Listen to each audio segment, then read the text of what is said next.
Okay.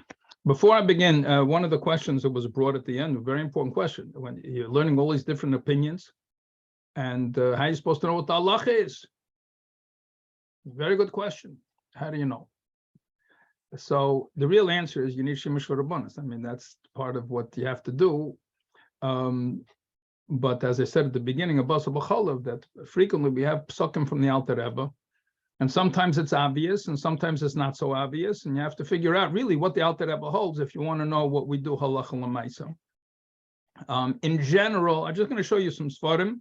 So this is like bibliography over here. The classic work on Yeridea, it's always Darkei Tshuva from the Munkancher, and he put together Shilos and Shuvas. It's really his Talmidim, put together Shilos and Shuvas from all through the generations, and then I'll say that Shulchan Aruch, and that has always been a classic. An update of that is basically the sefer I mentioned before, Psukim Mitshuvas.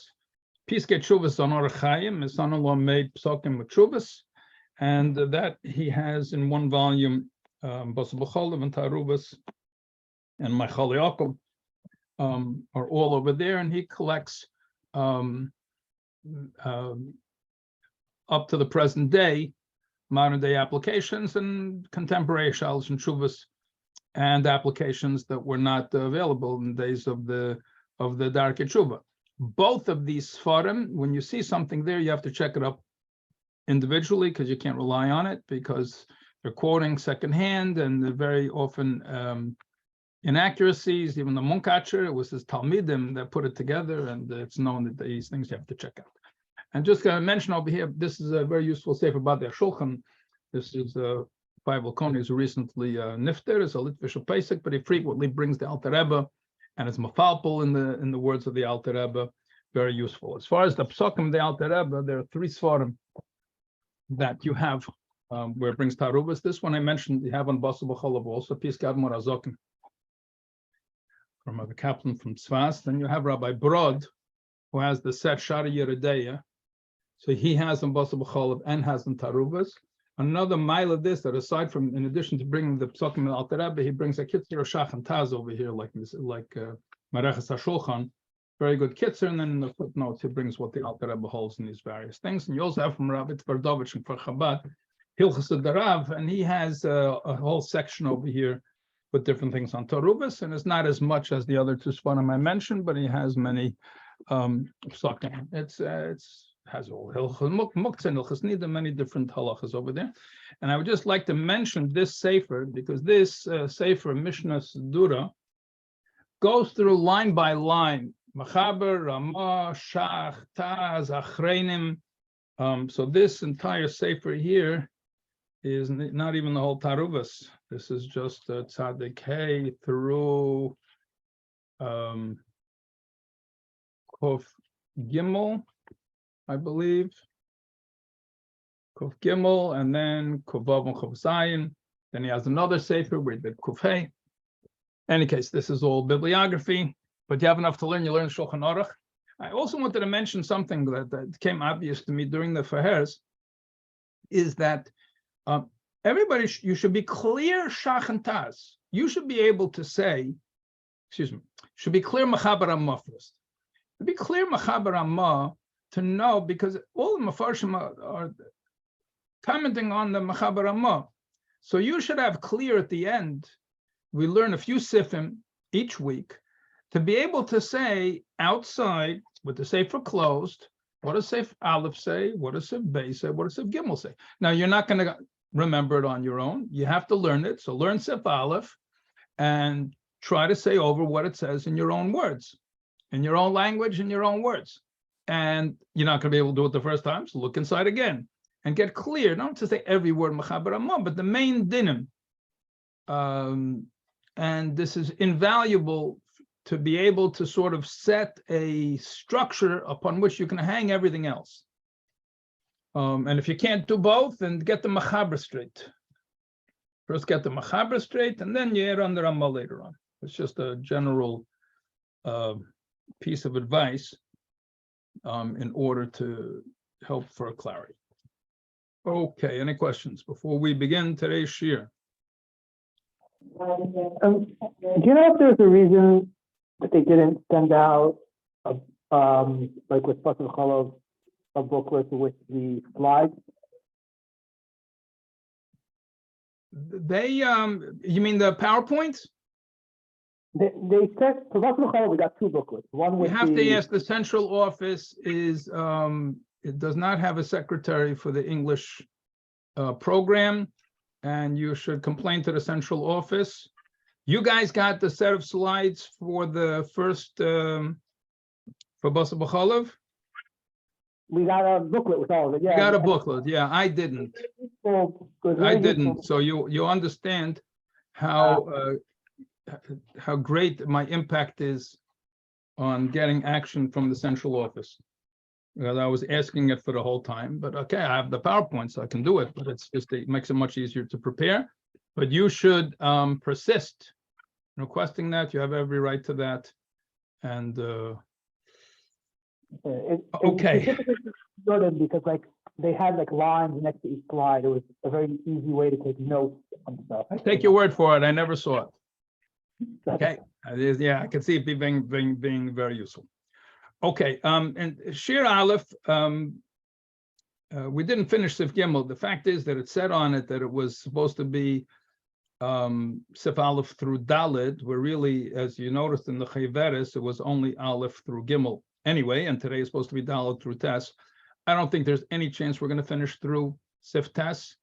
And I took a look at the Eretz Yisrael Dike, my counterpart in Hebrew, and he came nowhere near finishing either, so I don't feel bad about that. So we're just going to learn it on our own pace, and make sure that we learn it properly to the best of our ability. Okay, so we didn't finish Sif Gimel. We started Sif Gimel, but just a brief review of Sif Beis and Sif Gimel that what we need in order to go further in Sif Gimel.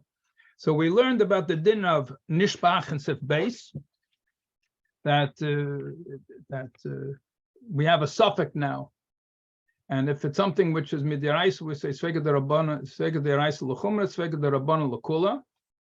And just by the way, I should mention that there are klalim when we say these things. When you say, for example, svega derabana l'kula, that doesn't mean lechatchila. We say, oh, it's svega derabana, so therefore I can do it. The shaila is when it's b'diavad, then we're judging l'kula, but not that you could do it lechatchila. There are klalim and halacha regarding that too. So we're speaking about a case of b'diavad. So that we saw, if you have reiv, so if it's min b'minei, since bottom reiv min deraisa, you're not sure if you have shishim. So if it's min b'minei, we know it's a svega derabbanan. If it's min b'sheina minei, we pass tam ke'ikir mid deraisa. Since it's min sheina minei, min b'sheina minei, it's two different tastes. So therefore, even though they have reiv, it's still mid deraisa. You need to nullify the taste. You need shishim. So therefore, it would be a sveka deraisa. So it was min b'sheina minei, and it was nishbach. You have to be machmer. If it was min b'minei and it was nishbach, then you can be mekel. That's what we learned in Sif Beis. Now the question is, what kind of suffix are we talking about? In Sif Beis, it's a suffix she'ef shel levared. That's a real suffix. Why is it ef shel levared? Because it was nishbach.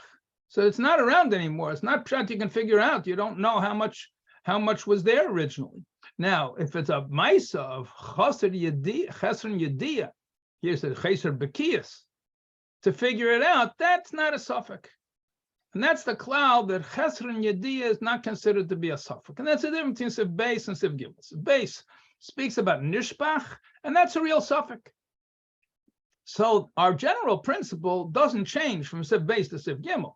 Sveka deraisa l'chumra doesn't change. Sveka derabbanan l'kula doesn't change.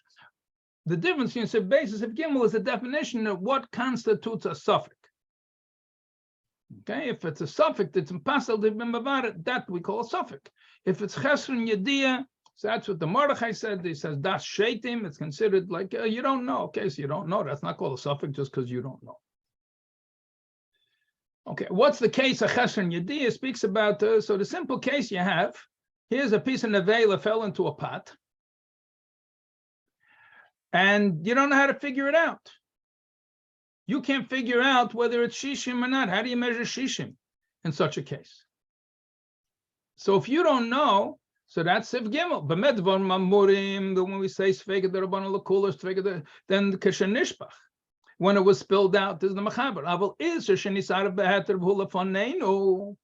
But if the Isser got mixed up with the Heter, here the Nevela fell into a pot of kosher food, and it's right in front of you, you can't figure it out. Even if it's only the Rabbanan, it's still Aser. So here's a case, let's say it would be Min B'Mine, and you have Reiv, and Lach B'Lach, and if it's Yovish B'Yovish, we learned that later, Simen, but we need Shishim D'Rabbanan, but Midyarayis, it's good enough, Bittul B'Reiv, but you're not sure you have Shishim.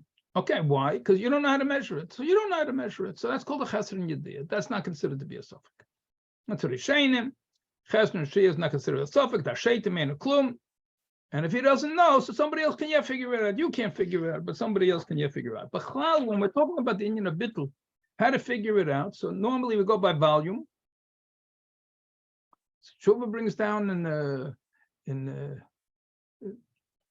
I think it is, brings down the Cheveras also, that we go by volume. How do you measure volume? But how is in your displacement? So when you're doing displacement, so let's say you have over here, it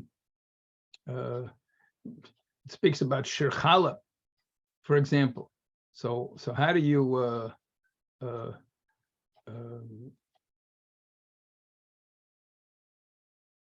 how do you do Shechal? You fill up a keli to the top with water, then you start putting in eggs. You put in 43 eggs, and you put it into a bigger keli, and measure what overflows, 43, and 2/5 eggs. How you measure 2/5 in eggs? Another story. Any case, that's the volume. You see the overflows. That's displacement.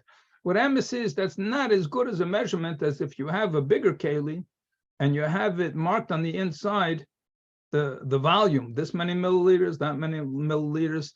And that's even better. So then you have some room, and as you put it inside, then you see how much it goes up. The problem with that is in both of these cases, that if you have an egg, for example, so the egg, it's not going to absorb the water. You're going to have a piece of meat, so some of the water might go into the meat, so the displacement is not so easy, but a person that's a mumchen can figure it out. There's also a problem, you have viscosity, that when you pour, let's say you have a cup of wine or even a cup of water, when you fill it up to the top, it doesn't overflow right away when it gets full, because the molecules stick to each other, so you have a little bit of like a crown on top when you fill it up to the top. So you keep putting in the water, and you fill it up. Then you go and you put in the thing you want to measure, so then everything's going to plot out. So you're not only measuring what was in the keli, you're measuring out what's on top of the keli too, so you're going to overestimate a little bit. So it could be difficult, practical to measure, but just because you don't know how to measure doesn't mean that it's a suffix. That's called Chesed Yediyah, and that is the issue in Sif Gimel. Questions? Okay, so now the Taz goes into a whole discussion about what happens if it's the whole world doesn't know how to figure it out. He doesn't discuss it, but just bring an example of a well-known suffix, Ben Shmoshes, suffix Yom, suffix Laila. So is that a suffix? I mean, maybe it's a Chesed Yediyah, it's a suffix in Halacha. What happens if the whole world doesn't know how to figure it out? So the Taz wants to say, and it's not shaitim, if nobody in the world knows how to figure it out, over here somebody else, you can't figure it out, but somebody else can figure it out. And what if there's nobody in the world that knows how to figure it out? So maybe that should apply.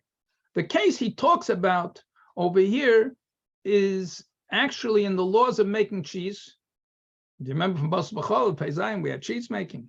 Yeah, so now we have also a different din of cheese making, that we want to know if the milk came from a treifa cow or not. If the cow was a treifa, so then the milk is also a treifa, and all the cheese is going to be treif.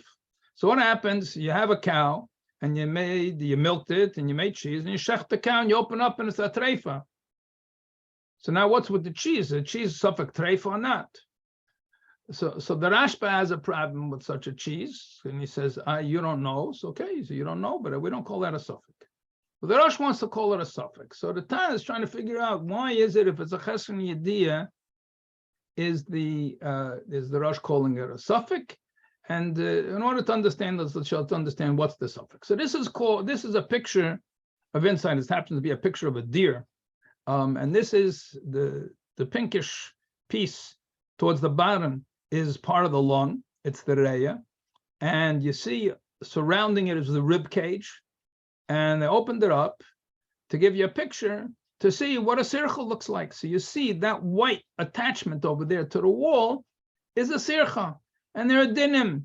What happens if this sircha is going from one place in the reya to the other? Let's say it's going to the rib cage. Is it going to here you have the bone, and then the red brown over here is the meat. This is like a rib steak over here. Okay, is there a difference between whether it's going over here, whether it's going over here? All different dinim of sirchas. Here's another example of a sircha. So here you have a sircha. See right over here, you see sometimes it could be even a thin string. You can have it be like a piece of chewing gum. When you pull it very, very thin, and it could be like a little string of chewing gum. And it's coming from one place to another. What are we worried about with the sircha? We're worried that there was a hole in the lung. This is a lung, and it's attached to a piece over here. So we're worried that there was a hole in the lung, a nikav areya treifa, and then inside, just like you have a bruise, heals with a scar, whatever the case is. So this is a sign that there was a hole in the lung of the animal. Then the animal's a treifa. If the animal's a treifa, so then all the milk it produced was also a treifa. So here's the din. Earlier in Sim Pei Aleph, this is a miniature version of that.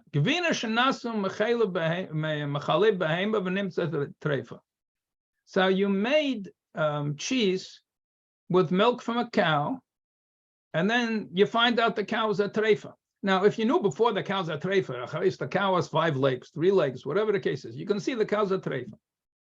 Many other cases, you can see it's a treifa, but usually you can't tell until after you check inside. Okay, if you know it's a treifa, then you don't milk it. Because you know it's a treifa, all the milk can be treifa, you can't use it. But let's say you made the cheese, and now you opened it up, and it's a treifa. Okay, so we have over here at least one suffix, because we don't know exactly, even if this sircha is no good, we don't know when this sircha happened. So we don't know when it became treif. Maybe it became treif just now, after you made the cheese. We have no idea when it came. So that's a suffix. Was the milking before it became a treifa, or was it after it became a treifa? But there's another issue, and the issue is that we are not expert in checking sirchas anymore. There are different ways that it says that by checking sirchas, the Ramah says we're not expert checking sirchas anymore. We're not going to go into the Glat kosher and Beis Yosef, whole other discussion, Hilchas Shchita, Hilchas Treifes. Really, what is the whole gather of Glat kosher and what's real Beis Yosef and what's Machlegs Mechaber Ramah? But there is such a thing as checking sirchas, and it's clear that we are not expert in the way they used to be. Reiv behemoth ksheres heim, the Gemara says. The majority of animals are kosher, and by us, the majority of animals are not kosher when we check for sirchas. But part of the reason is, since we're not expert at checking sirchas, we have to declare them treif because we don't have the expertise. So the shaila is this, that we don't have the expertise. Is that called a suffix? So the mechapa is going to be minitrafal yidei sircha. Ein eisrin agvina shenasem mechelva. Even if the cow became prohibited because of a sircha, was a treifa, you don't prohibit the cheese. Why? Mishum davis svek. When you have an issa the rabban, it's good enough one suffix because svek the rabban l'kula. Here we have an issa chalav treifa issa the anaisa. So then you need a svek. Well, the Kufiyuda is going to speak about all the dinim of svek. But if you have 2 svekas, one suffix is when did the sircha happen? We don't know. Whether it was before the cheese or after the cheese, before the milking, after the milking hastas. And then, even if it came before the milking, we have a suffix whether it's a sircha or not.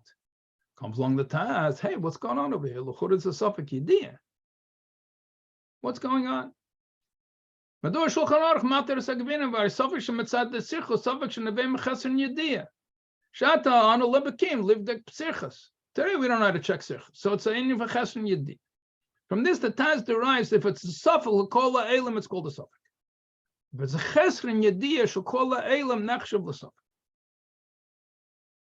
Okay, so that is the way the Taz solves this problem. And then the Taz has a couple of other problems. We're soon going to see another case, which is going to be very, very fundamental for estimating cases of Isser. But it also looks like a Chesron Yediyah. And we're going to skip those other two lines over there on the slide. We'll come back to it. And we're going to differentiate that sometimes it's a Safek L'chol Ha'elam. We still have to, we still can't count it as a Safek. And the Taz differentiates between different cases. Over there in the Taz. Okay. And the Shach says this has nothing to do with Chesron Yediyah. He said, we are mekel because of the sirchas, because Rabbi is Ksheris. And he holds, it doesn't differentiate, say, Chesron Yediyah shall call the Elam is a suffix. He says, ain't an extra suffix. So the Taz wants to say, if it's a chesaron, everybody doesn't know, so then you can't take it to somebody else. So then we don't say da shaitim, everybody knows a shaitim. So if it's Chesron Yediyah shall call the Elam, we can count it as a suffix. And the Shach says, no, we still can't count it as a suffix. Chesron Yediyah is a Chesron Yediyah. You want to bring a proof over there? Mice with cheese. He says, there is sirchas a difference. Sirchas b'chal, reid b'hem is ksheris. So we're relying on something else altogether. Is the Taz saying that there's no sfek by Chesron Yediyah? If it would be Chesron Yediyah means it's not a suffix. Okay, so if the Chesron Yediyah, we don't know how to check sirchas, is not a real suffix, then you don't have a sfek anymore. You only have one suffix. When did the sircha come? Did it come before the milking or after the milking? In order to be matter as cheese, it's the rice. You need two sfeikas. You need a svek sveika. So according to the Taz, we have a svek sveika because it's a Chesron Yediyah. Over here, the Shach says b'chal there's a cheskes kashrus on this behema. So it's a whole different story. Okay, now in the I'm just going to make a note over here in the Chayveres. So this would be on page.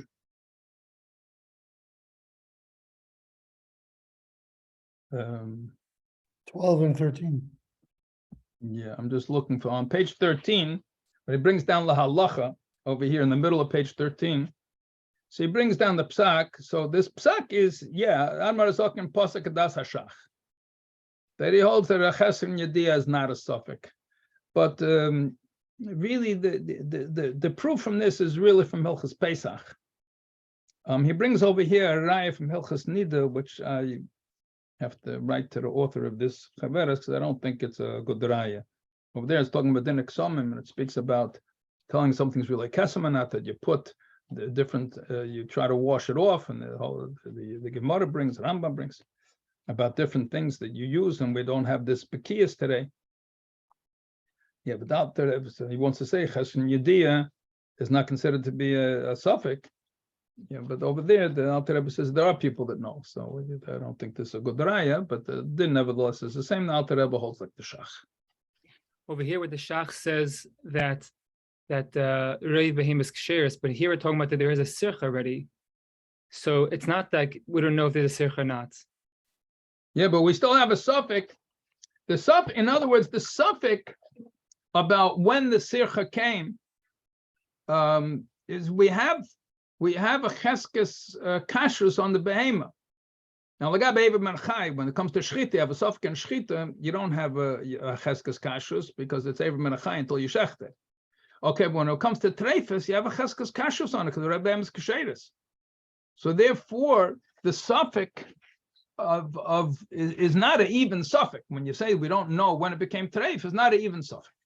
Maybe you can look on the Shachan side for his rayas over there, but the sugi is not really over here. It's over there in some Pei Aleph. But the suffix, in other words, is not such a strong suffix anyway that you need a suffix. We have a cheskes kashrus on the behemoth. Now, this is really the preparation for Sif Dalet. However, the Taz brings this as an illustration, or really a kasha on what he just said in the Sif Gim.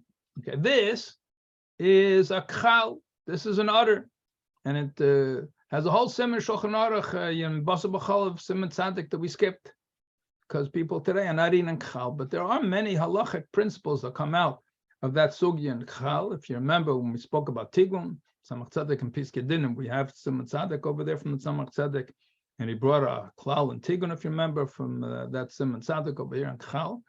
But we learn out a much, much bigger principle over here from the case of Chal. A Chal, it's a piece of meat, the udder, but you see over here it has so the milk comes out. There's 4 places where the milk comes out, and you have these little channels of milk going through the udder of the cow. So what you have a piece of meat, and running through this whole piece of meat is milk. So how in the world are you supposed to eat this? So you have to prepare it properly. How do you prepare it properly? So it has a whole discussion, Shulchan Aruch, what do you have to do to prepare it properly? Cut it open, squeeze it against the wall, ticha b'kesel. Okay, how far do you have to cut it? A whole discussion over there. We're not learning some tzaddik now.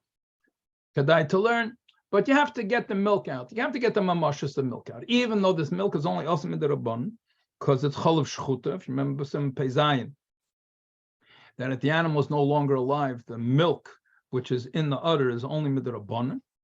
It's an issa d'rabbanan, but still an issa d'rabbanan. It's also chal midrabbanan. The meat could be midiraisa, but the milk is midrabbanan. Fine. So now what happened is a Gemara, and from this Gemara, it's talking about chal, okay, and we're going to talk about it later on in the Siman. It's going to have a little mention of it, even though it's not so practical. But there's a very, very practical halachic principle that's going to take us through really the rest of the sim. And that is, what happens, the Gemara discusses what happens if this chal falls into a pot and you didn't prepare it properly. So chal b'shishim.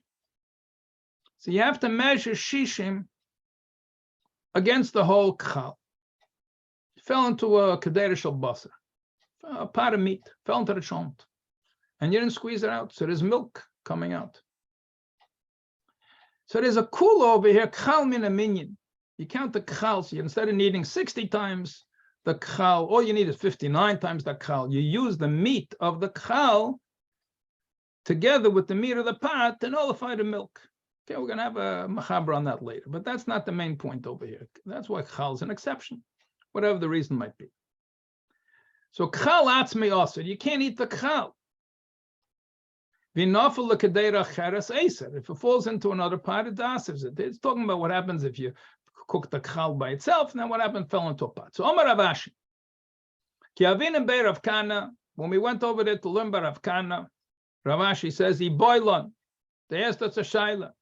Ki mesharinon, b'didei mesharinon, or b'bayt denofik minei mashirin. And this is the important line that we're looking at. How do we measure? Do we estimate how much milk came out of the chal?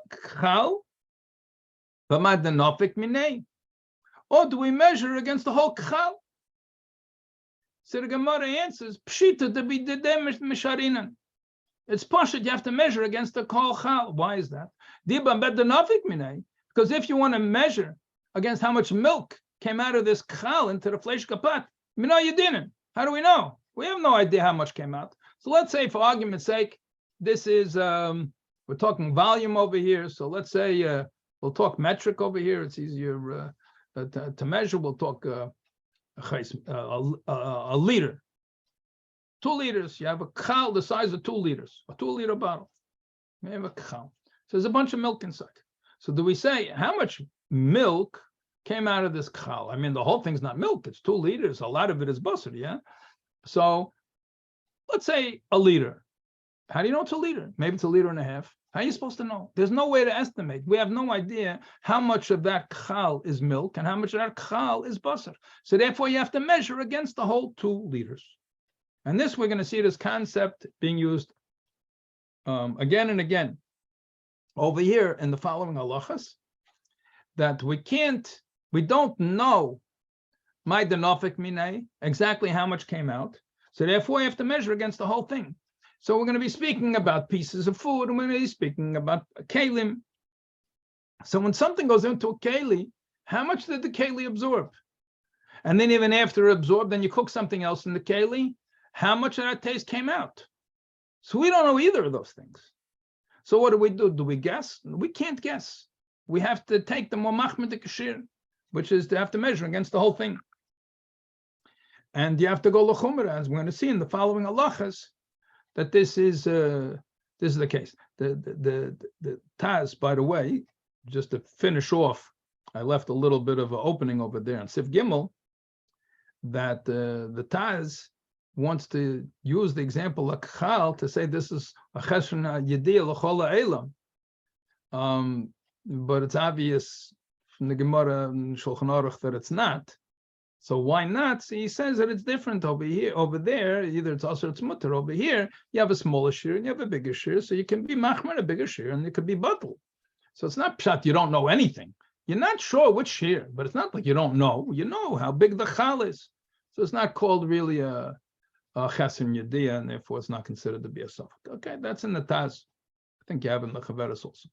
So this is what happened. This chal fell into a fleishik pot. Here it goes. It fell in. Chal fell in, and now there's milk coming out of this chal, got cooked in the pot. So what do? So you can't measure ma'adenofik minay because mina yedinan. How are we supposed to know how much milk came out? So you have to measure against the entire chal. So you need shishim against the chal. Okay. Chal shalei huchshar kalacha over here. It means not that it wasn't salted. It means that the milk wasn't taken out. Salting is another issue. Now we have a special dinner, if you can use that as part of the meat portion, the chal itself. Okay, so you're machmer. It's very interesting over here because we're counting this 2 liters twice. The volume of a chal, we're counting it as chalav and we're counting it as basar. So when it comes counting it as chalav, we're saying that's like 2 liters of 2 liters of milk fell into the pot. Okay, but when it comes to the basar, we'll be mitzdaref it to be part of the shishim. Why it is that you do that, you have to learn some tzaddik. We're not discussing that now. That's a din. Okay, but the main thing, the main principle that we're learning right now is the idea that you're meshayir b'kulei. When you don't know, you're meshayir b'kulei, and this is a cloud that's going to take us all along the way. What do Now you we have an example. What's the purpose of measuring it? You see, what do you have shishim in it? But you're measuring it once for the milk. No, you have to see if you have a chal and the volume of it is 2 liters. Okay, so you need 59 times 2. Whatever that is, 118. You have it 118 parts of meat, and then you have another 2. You can count the chal min minyan. So then it's batel b'shishim. You have 2 over 120, so then it's batel b'shishim. That's how you measure it. Okay, so now let's see this principle in action. Here we have a piece of nevela on the right-hand side fell into the pot. Okay, and now it was cooked. So tam nevela, the non-kosher meat gave off taste into the pot. You say, oi, nevela fell into the pot. Let's take it out. Excuse me. So you took it out. Now, so fine, you took out the isser, but the problem is it was cooked in the pot and it gave off taste into the pot. So let's say this is a 8-ounce steak. It's 8 ounces, 8 fluid ounces. It's the size of a cup, for argument's sake. We'll give up metric for a second. Okay. Now, how much do we need to be mavatal that tam? So according to the principle that we just learned, how much do you have to be mavatal? Do we know how much tam nevela came into this pot? How are we supposed to know? We have no idea how much taste came out. So therefore, mashayir b'kulei. So if it's an 8-ounce piece of meat, 8-ounce piece of nevela, we're going to need 60 times 8, whatever that is. 60 times 8, 480. 480 ounces in the pot. Okay, because we don't know. And it was cooked there. It was a hot pot. and therefore it gave off taste into the pot. And we know tam keker, right? Adayin tzorach shishim b'tavshul keneged kol iser. We need 60 in the kosher food to nullify the iser nevelakin. And yedim l'shar kamatam yatzim mimenu. Same principle. This is just an illustration of the principle that we learned before from the Gemara. Then when you don't know, you have to be machmer, and you have to take the worst case scenario. And the worst case scenario is that the whole time came out. Clear? Yeah?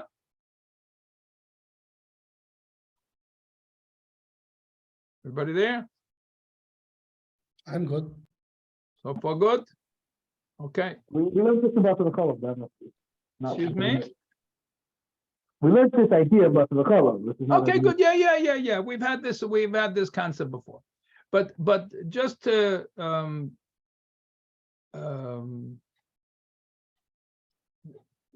review, it's a review or really to apply it. Do we know for sure?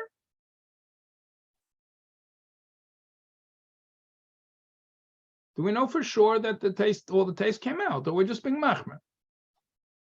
What do you think? This nevela is worth eating for somebody that eats nevelas? The kelb's going to have a good time with this piece of meat, no? Does that mean that some of the taste is still in the meat? Oh, yeah. That's the thing. We're not sure all the taste came out. So we're still worried some of the taste is still there, right?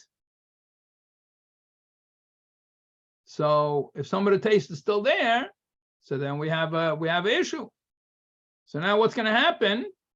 Some of the taste is still in the piece of meat that fell out, so there's less. Yeah, but we don't know how much. So now what's going to happen? The plot thickens, now it fell into another pot. How do you like that? So now what do we do? We're also Messiah Shishim. You have to be Messiah Shishim against the 8 ounces too? Because weiter, we don't know how much came out, how much went in. We still have to be machmer. We have no idea. So it could end up, this piece of meat could answer 100 pots. We don't know when it finally got cooked out that the thing's tasteless. We have no way of estimating of this. So therefore, each time we have the same problem. And each time we're going to have to measure shishim against the whole piece. Where did the taste finally come out? And maybe only a little bit came out. We had this in Tzadik Dalet, and we're going to see it clear by the din of Kalim that we don't know how much went in. So if you remember, we had a little bit went into the Kalim, maybe it became Aserdit, and then some more came in. We don't know. And this suffix makes for us many problems. Okay? So now the plot thickens. The piece came out. Piece went in, the piece came out. So far, what do we do? Mashayah b'shishim. Because we don't know, how much came out, we don't know. But now what happens, instead of falling into another pot, falls into the same pot. So we should still only be Messiah Shishim because it's the same piece. There's no way that Same piece. Yeah, so it can't, you don't count it double. In other words, Right. It doesn't have more than 8 ounces of taste to give. Right? So and went back into the same maspik pamachashishim. But tavshel keneged the iser. We had this about the color, the exact same idea where something goes in twice. Oh, it does. So we had the same concept. Very good. We had this in Basar B'Cholov. And if you remember, we have with a keli, and we're soon going to have with a spoon here also. If you remember over there, we had a kaf and Simon Tzadik Dalet at the beginning. And we're going to have, this is also a good chazorah for Tzadik Dalet. We have a couple of dinim over here. We keep going back to, if you notice, Basar B'Cholov and Taruvos, everything's connected over here. Just like when we're learning Basar B'Cholov, I kept telling you you're going to learn it in Taruvos, so same thing goes backwards. So if you remember, we had a case where you took a spoon and you stuck it in twice. You put the spoon in and you take it out and you put it in a second time. And we're going to get to that in a minute. But over here also, we have a shaila. And this Anesa Kalim ask,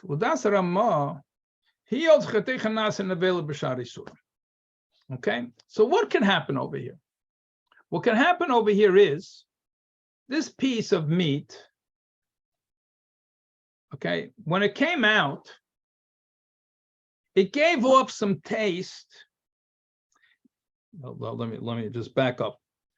When we're trying to figure out how much taste was given off, so some of the poskim discuss, but why can't we just take a look at how much changed in volume from when it was? Let's say we knew the volume before it went in.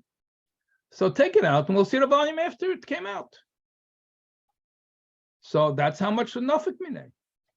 So the poskim say, no, that's not going to work, because even if the taste you're going to say has physical volume, which is another issue, but I feel even if you're going to say it does have physical volume, it's not a proof that it didn't change in total volume. Why? Because let's say some of the taste in the nevela went out, but it's not going to shrink. Some of the taste of the ksheda is going to go inside. So it could remain the same volume, even if tam is real measurable volume. Measuring the piece is not going to help you, because it used to be, let's say for argument's sake, 8 ounces in nevela, and now it's 7 ounces in nevela, and it absorbed an ounce of kosher. Some of the soup went out, some of the liquid went out, some of the liquid went in, and now it's still 8 ounces, 16 ounces is in a pound. That's a measure of weight, but the fluid ounces is a measure of volume. 8 ounces a cup and 16 ounces a pound are not the same ounces. That's why I like using metric. You have a cup is 8 fluid ounces. That's a measure of volume. Okay, so we're saying if it's 8 fluid ounces, it's the volume of a cup. Okay, so now it could very well be that we have now 7 of nevela and 1 of kosher soup. You with me? What's chtichnas nevela? Oh, chtichnas nevela, according to Ramah. Machaber doesn't hold chtichnas nevela v'shal yisurim, right? Ramah holds chtichnas nevela v'shal yisurim. So now you want to say that we need shishim against the 8 ounces. Okay, but if it absorbed the taste of the kosher, and now it fell back in a second time, in the case I gave you, it fell in the first time, there was 8 ounces in the nevela wood in. Okay, now it came out, let's say it's 7 ounces in the nevela, 1 ounce of kosher. So according to that Ramah, what happened to that ounce of kosher? What happened to that? According to Ramah, it's nasa nevela. Hello, you with me? Yeah.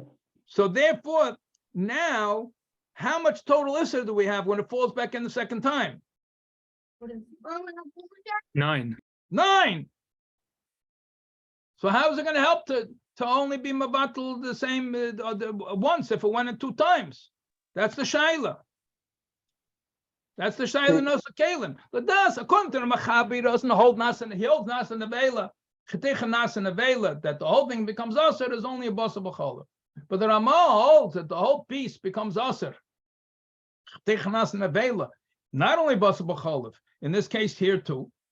So madua maspik pamachashishim. Why is it enough to only count 1 time? Because they absorbed some from the kosher, and that became prohibited. So now we need more to be mavatal it. If you're going there, if you're saying chtichnas nevela, you could also say the other way. If it was already bottled, it's already bottled. Why are you counting it twice? Because we have something new that you need to be mavatal. Because we have Okay, so be mavatal, say that. But what is it like? If it wasn't bottled, then it's a chafe anyways. And if let's say it was bottle, we have enough to be mavatal 8, but we don't have enough to be mavatal 9. So what do you do then? At the end of the day, you have an extra ounce of issur in the taste of issur in the heter. But why is this any different? Why is this any different than a kal if the kal went back in? Kal is, don't learn from kal. No, let me say about the 59. Forget about the kal. Kal is a completely different thing. Special category kal. Can't extrapolate from. So you're saying even Anyway, the answer is follows. The answer is follows. The time that's coming out, what kind of time is coming out? Min b'mine, yeah? It's going to be tam nevela. It absorbed tam nevela, yeah? So the tam yetzim metchiva ashniya. When you stuck it in the second time, it's min b'mine, it's bottle rev min atera. So this whole second time is only shishim. Is shishim midrabban, because the bottle rave minatera. And when would they gazer? If you remember, your gazer on min b'mine to need shishim, because people might get confused with min b'mine min she'ena mina. But here it's the same piece. It's always going to be min b'mine. It's always going to be the same thing. So they have no reason to be gazer. Okay, this I advise going through this with your chaveres or listening to it over. Me repeating it, I don't think is going to change. Just to keep in mind, let's do first a kaf, and it might become clearer over here. One thing. We had the same din. Let me finish the din with kaf, and then we'll go over it. We'll just review it. Because if you remember, we had this case in Sadik Dalit. So the Mechaber spoke about putting a spoon, sticking a spoon into the opposite min of milchak, a spoon into fleshik, I believe it was, right at the beginning of Simon Sadik Dalit.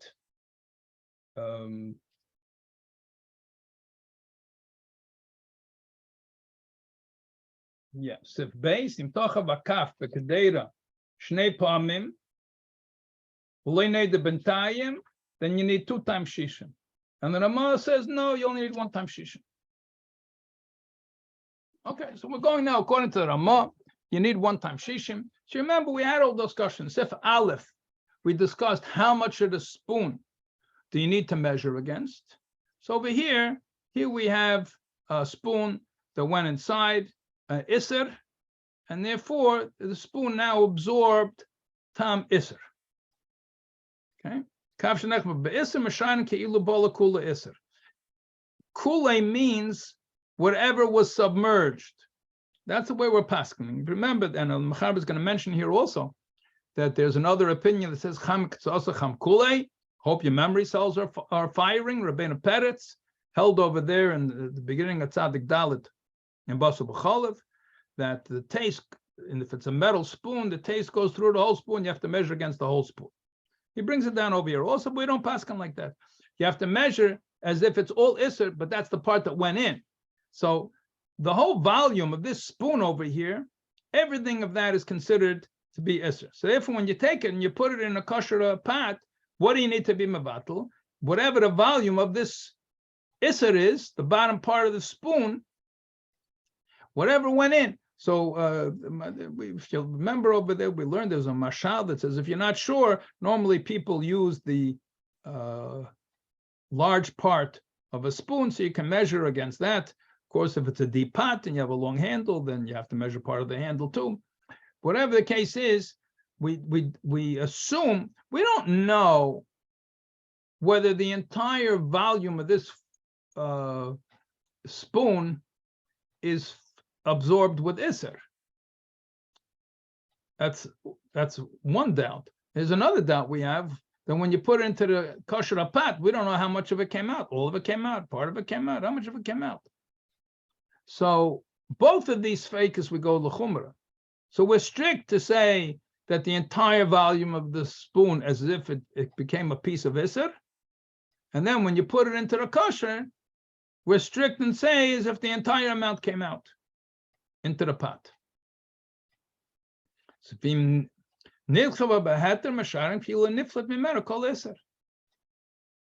we measure as if the entire amount of Isser came out. Now we're not sure that happened, right? We're not sure that happens. So now what's going to happen if you're going to stick the spoon in another pot? We're going to have the same problem like we had with the piece of meat. The piece of neveil that kept going, and you had to have shishim against it every time it fell into another pot. You need another 60 times, another 60 times. You're going to have the same thing with this spoon also. But if you stuck it back into the same pot, So that's it. The Rama also said over there, you only have to measure one time. So we're going to measure one time over here also. Okay. So Shishim B'Tavshel Keneged Kol HaKaf HaBlui Meser, whichever part of this kaf was blue from Iser, so you're going to need the Shishim against that. So here we have our. Sorry, just to clarify. Well, when you let's say- just do this next slide because this might help clarify what we talked about. Keneged Mayesh L'Shar Shishim B'Kav Matches. If it's a metal spoon, what do we measure against? And this is Chazorah from Sadik Dal. Most Rishainim Rak Keneged Achela Kanet Chav Basir.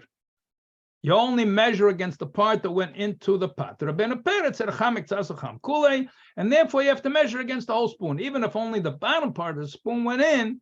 That since it's metal, not only the metal conducts the heat, so the whole spoon becomes hot, but the taste also goes together with the heat, and therefore the isser spread throughout the entire pot. Okay, we paskin only against the part that went in. We don't paskin like Rabbeinu Peretz. And the mashal, as we mentioned, I mentioned before, and we have this in Tzadik Dalet, that if you don't know, you can measure against the wide part because that's usually the part you're using. Not always true, but yes. Question. So Was answered. we discussed this last week a little bit with the Negea, where it was mixed together and we were separating the meat and the potatoes. It said that Chanan B'Shai Sulam by the Rama is Rabbanon. Since it's the Rabbanon, so then it's not Supreme the God. Yeah. So I mean, I understand the topic over here maybe be according to the cows, and maybe didn't answer according to the chop. But why do we need this? Why do we need this whole thing that if the whole thing is only the Rabbanon, which we can then automatically use? We have more of a mocking to say to be mapped because the whole thing is Rabbanon. You're asking a great question. So not like as you answer to many people, the question is because Hashem said so. What do I mean Hashem said so? Where Hashem say so? He said the Gemara by Kchal.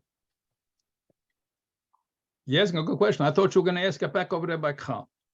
It says that we're not sure how much came out. So why are we going l'chumra? Sveged Rabbanon l'kula. The whole thing of the chol of shchut is midrabban.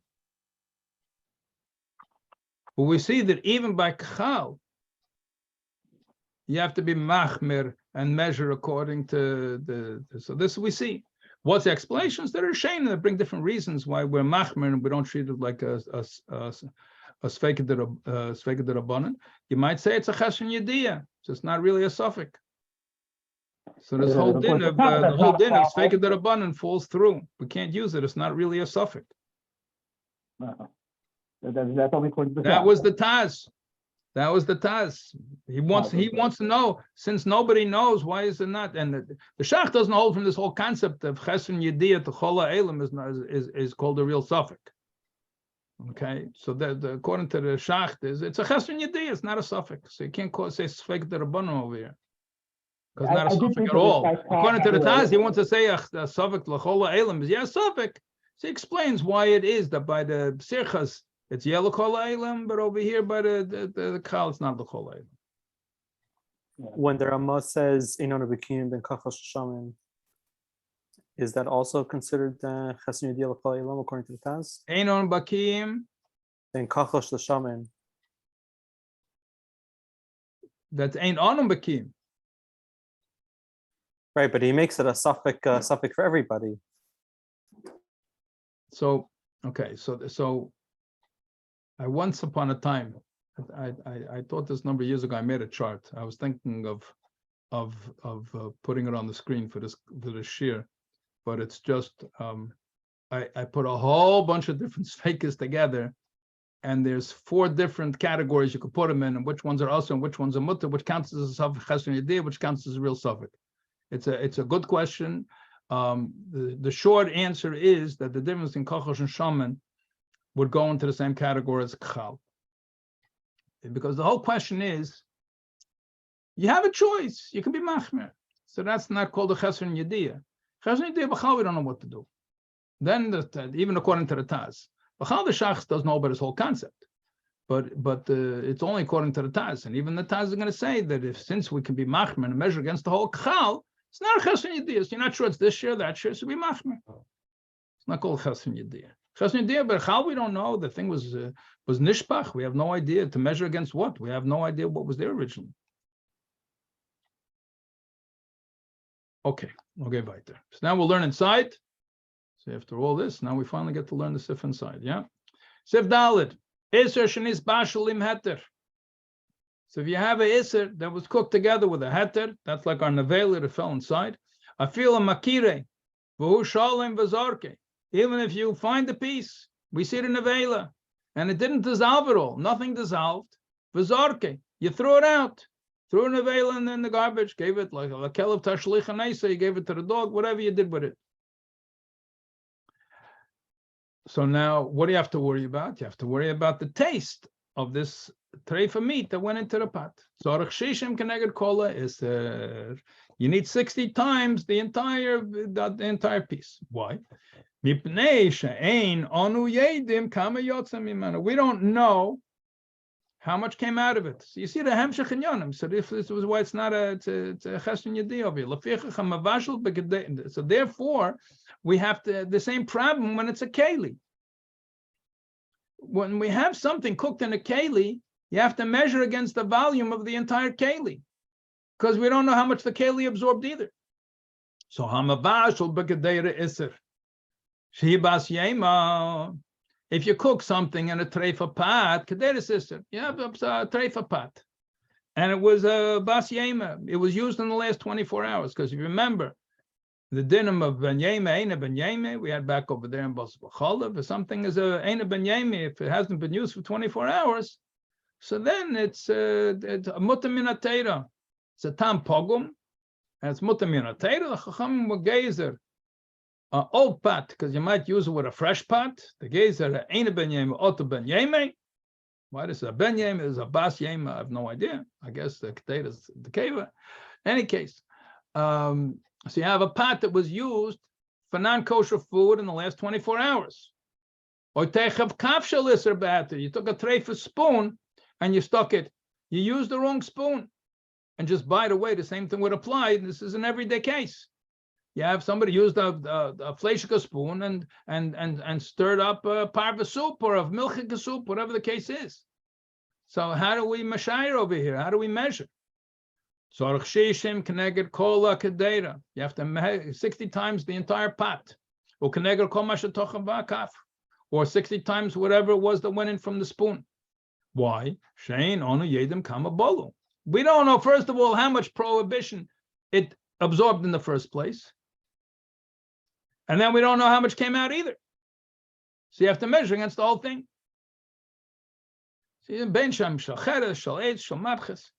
Okay. So regardless of the material over there, it's made out of ceramic, it's made out of wood, made out of metal. Why he says that, we'll learn soon in the Ramah. Why he adds this over here. Okay, it doesn't matter what kind of keli it is. So you have to measure against the whole keli. So we learned in the beginning at Tzaddik Gimel, if you remember back over there, that in general, you don't have shishim in the food against the keli. In other words, we don't have the thickness of the kelim, certainly in the days of the Shulchan Aruch, where the kelim was such a size that you would not have 60 times more food than keli. Okay, and we mentioned back over there that today you have different types of alloys and different types of metals, and you can have very, very thin. Even over there, it talks about certain kelim that you could have 60 times more food than the keli than it's in. Today it's more common because we are able to make the metals stronger with much less volume, much thinner the walls. I think I mentioned to you a practical case where we had this with a truck, if I remember correctly. Okay, so that's the din and the practical application of not knowing how much went in, not knowing how much came out. So therefore you have to be mach. We'll skip this Ramah for a second. V'yesh misham machmer b'kaf shel matches lahat tzrich shishim keneged kule. I feel leichnes el miktzas. Mishum decham miktzos decham kule. And as we mentioned, there's the yesh misham machmer, who's a Rabbeinu Peretz, that says you have to measure even against the part of the spoon that didn't go into the pot. Because the whole spoon became hot, so the taste went from the bottom of the spoon to the top of the spoon. But the klal is, the first opinion is said, not in the name of an individual, it's just that that's called a stam. Yesh misha emer, here's a yesh misha machmer. So it's clear the halacha is not like that. And the Ramah says, the minig is to go like the first day, and we have the same thing back over there in Sadik Dalit when we discussed this previously. Now, you see there's a blank line over here because there's a piece of the Ramah that's a separate issue, sort of. I'm going to get back to it later. But just to continue with this second Ramah, so there's two pieces of Ramah we skipped. We skipped the first Ramah over here that's printed on the screen, and then we have the blank space, which we're going to come back to, the case of Chalif. But let's finish this Ramah that's on the screen. So let's say you have the piece fell into a pot, and it was, and you took it out. I fell into another pot. So even if they were shishim in the first pot, so maybe you say, okay, so now it's all the taste was taken out of it. Now we don't have to worry about it anymore. At least we don't have to measure against the whole thing. No, you have to measure against the whole piece the second time also. Doesn't matter how many pots. So the second pot and fourth. It's like Masech Kinim, the birds are flying from one place to another. Here the piece is flying from one pot to another pot. Each time you're going to need shishim. But it fell into the first pot a second time.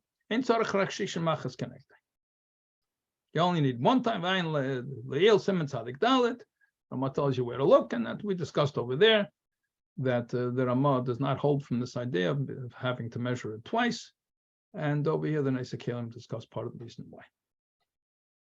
Okay, so that's basically a review of what we learned outside and in the slides.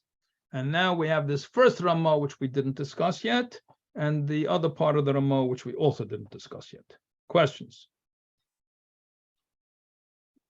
Okay. According to Go ahead. According to the opinion that said you would need to 1 second, sorry. That you need to once it falls in, once the Isser and it falls in again, you'll need to have it measured twice. The first time let's not go there. Let's not go there. The Ramah doesn't paskin like that, and over here, whether the Mechaber would paskin like that or not, the Mechaber is not discussing this case. It's a very good way to be mashed for the two things, but I'm going to have to cut you off. I'm sorry. It's a good question, but we can't get into it now. Too much to cover. I don't like learning like that, but that's I have really no choice. Sorry. No worries. Yeah. Okay. So now it says you have to measure against the whole thing. So don't forget, we have this din of klirishin and iri klirishin. We have different ways that taste could go from one thing to another. We discussed this in Siman Tzadik Aleph, and if you remember, I constantly kept saying many different simonim, but especially in Siman Tzadik Aleph, wait till we get the Elchas Taruvos, but we're not there yet. It's Siman Kuf Hey.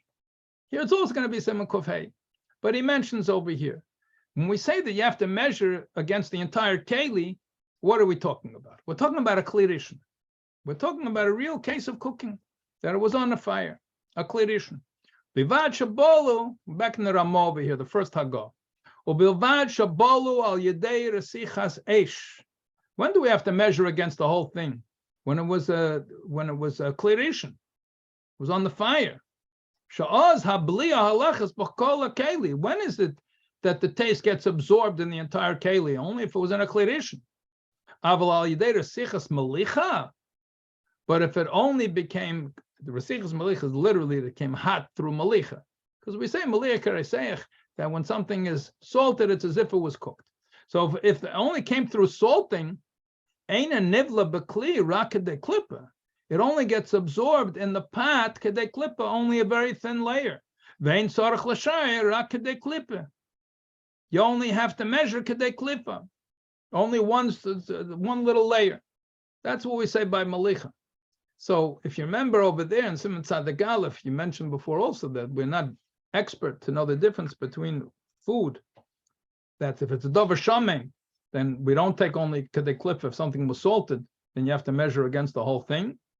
And since we're not sufficiently expert at being able to properly identify what's shamen, what's fatty, and what's not fatty, so therefore we don't just prohibit kedei klipa when it comes to salting foods. Here he's talking about a keli. A keli is not a davar shamen. I mean, it's a keli, so it doesn't have any fat. So no mamashas on this keli. We're talking about kedei klipa, the keli. So that's only for a keli, but if it's a food, so then it's not enough kedei klipa. And so to the shach brings down that we say kavish kemavushel, if something was soaked, pickled for 24 hours, so then also the shach says you have to measure against the whole thing. Taz wants to be mekel kedei klipa, the achreim wants to say klipa, but the halacha is you have to measure against the whole thing. Okay, so that is that first Ramah. And now we're going to get to this blank space over here. In that blank space, you have the following piece of Ramah, and this is a piece of chaylev. So you have a piece of kosher meat, but it had a piece of chaylev on top. So we know that chaylev is fat. Shuman is also fat, but shuman is fat that's kosher, and chaylev is fat that's non-kosher. What's the difference? Came from a kosher animal. The animal's glad kosher, the meat's glad kosher. But if it's from the hind quarter of the animal, the meat could be kosher, but the chaylev is an issa d'oraisa. In fact, a person chayiv kares for eating a kazayas of it. Classic example when you're talking about bringing a korban chatas, that a person had to do a prohibition that they would be punished by kares for it. So you bring example of dam, blood, you chayiv kares, chaylev adam, you chayiv kares. So here's a piece of meat with a piece of chaylev on top, and this chaylev is prohibited chaylev. So what happened? So here you have a piece of meat with a piece of chaylev, with a kosher pot, and what do you think happened? It fell inside. Okay, so what happens to the meat? The meat sits there like a piece of meat. What happens to the chaylev? The chaylev dissolves. Chaylev melts. So you had a bunch of shuman over here. You can see there's fat over there. In English, we use the same word fat for chaylev and shuman, but in Lashon Kodesh, there's not only different words, it's a completely different halacha. Shuman is 100% kosher, and chaylev is a kares. Okay, so now it melted into the food. So now, when we talk about bittul, if you remember that this nevela, if it said that you makire, if you can find it and you recognize it, you got to get rid of it. Even if it's bottle, it doesn't mean you don't have to get rid of it. You still have to get rid of it. You can't leave it there. Okay, so then you can be mavatal v'tam. If you can't find it, we have other laws of bittul. But if you can see it, then it's not bottle. You can't say, I'm looking at your bottle. If you can find it, then get rid of it. You have to take it out. Now over here, what about this chaylev? The chaylev, you can't get rid of anymore. Or can you? The chaylev is all dissolved in the pot. But there's a kunz that you can get out the chaylev. How do you get out the chaylev? Cool off the pot. If you cool off the pot, so, you know, when you take a pot of chicken soup and you cool it off, you take a pot of cholent and you cool it off, you put it in the fridge and you see the fat solidifies and rises to the top. So if the chaylev fell in, you can get the chaylev out. How do you get the chaylev out? Cool off the pot and take out the chaylev. Now, are you required to do that? Or you're not required to do that? Is this called you're able to take out the isser? Or is called you're not able to take out the isser? What's the story over here? So this, you have in the Ramah. Kol isser shemavatl b'shishim, any isser that you nullified with 60 times, if you can recognize it, you see what an isser is, you have to take it out. Even though you say, okay, the taste is bottle b'shishim, okay, so there's no taste left in it, so I can leave it there and eat it. No. We're machmer to say all the taste came out, but you still have to take out the yeser. And therefore, the Ramah extends it to this case of the melted chaylev. So if the chaylev fell inside this this tafshil v'nispatul taimei b'shishim, and you had bittul b'shishim. There's no bittul b'shishim. It's another story, but you have bittul b'shishim. So you say, what's the problem? Okay, it's bittul b'shishim. The pot is kosher. It's melted. I don't see it anymore. So eat it. No. So you have to put in cold water. Today you can put in the fridge also. They didn't have refrigerators in those days. So you put in cold water. And the nature of this fat is that it will become solid, and it will float to top on top of the liquid. So now it's sitting over there, floating on top over there, an island of solid fat. So now it's nicker, now it's recognizable to take it out. Do you have to do that? Says the Rama, yeah. That since it's possible to take it out, have a ki'ilu makiri. It's as if you recognize it. You don't recognize it the second, but you could do something that you could find it. Therefore, therefore you have to take it out. Of course, Mordechai. It says orach means isur b'heta orach. Anyway, Rishonim say that you have to do this. There's all discussion machreinim. What happens if you're going to ruin the food? Let's say this happened on Shabbos. So what's going to be? Okay, it's bottled b'shishim. Can we eat the cholent? Can we not eat the cholent? Oh, Ramah says you got to bring mayim tzeinim. So it's the end of your cholent. You're going to eat the cholent now. You're going to have ice cold cholent now on Shabbos. So it's going to make the food inedible. So if it's just an inconvenience, or if it's just the food's not going to be so gewaldig, it's one thing. But cold cholent b'chal is not considered to be edible, as far as I know, and therefore you wouldn't really be required to do it then. Some of the contemporary poskim, they say in today's world you could probably remove anything from anything. So the fact is, you have certain chemical processes that are very simple, and this is a whole discussion in Ilchas Pesach. You have denatured alcohol, that they add something to the alcohol to make it inedible. But you could very easily make it edible again. That's what they do to keep people from stealing alcohol. You need alcohol in all different sorts of products. They're putting alcohol in chayes, the deodorant, the perfume, and everything else. Meanwhile, they could make vodka out of it and make a lot more money. How do they keep people from siphoning off some of the alcohol and using it for other things? So they denature the alcohol, they make it inedible. Then they add adding a chemical. Then they put another chemical to make it edible again. That chemical they control. So that only the places where they're able to collect the taxes, the vodka factories, that they monitor these different chemicals. So certain things, it's easier to turn them back and forth. That's one of the reasons some of the poskim are machmer today, even though something is nifsal machilas kelev, over-the-counter things you get in the drugstore, that even though it's inedible, it's nifsal machilas kelev, yeah, but it's so easy to make it edible again. Today, everything, not everything, but many, many things become inedible in the process of making them edible. So, but that you're required to do this and bring it to a lab and go through some sort of complicated process in order to get it out, so that's not considered to be necessary. So here's the din. So even though the chaylev was nullified because there was more than 60 times the prohibition, you have to cool off the pot and then remove the chaylev, and then vatav shel mutter. Yeah. Let's say there's no shishim. So let's say it wasn't bottle b'shishim.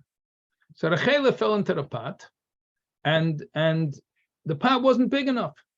So it wasn't bottle b'shishim. What do you think? Does it work now? So the isser fell in. There was no bittul b'shishim. So cool off the pot and take out a chaylev. What do you think? You think it's going to work? Some of it probably got absorbed in other things. So. Some of it probably got absorbed in other things. It absorbed what? It absorbed The taste. You absorb the taste, exactly. You absorb the taste of the chaylev. So pashas, it's not gonna help. The Bach says it helps.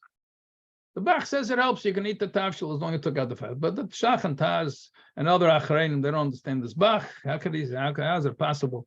It already absorbed the taste over there. So it's usher, and that's the halacha taka, that it doesn't help.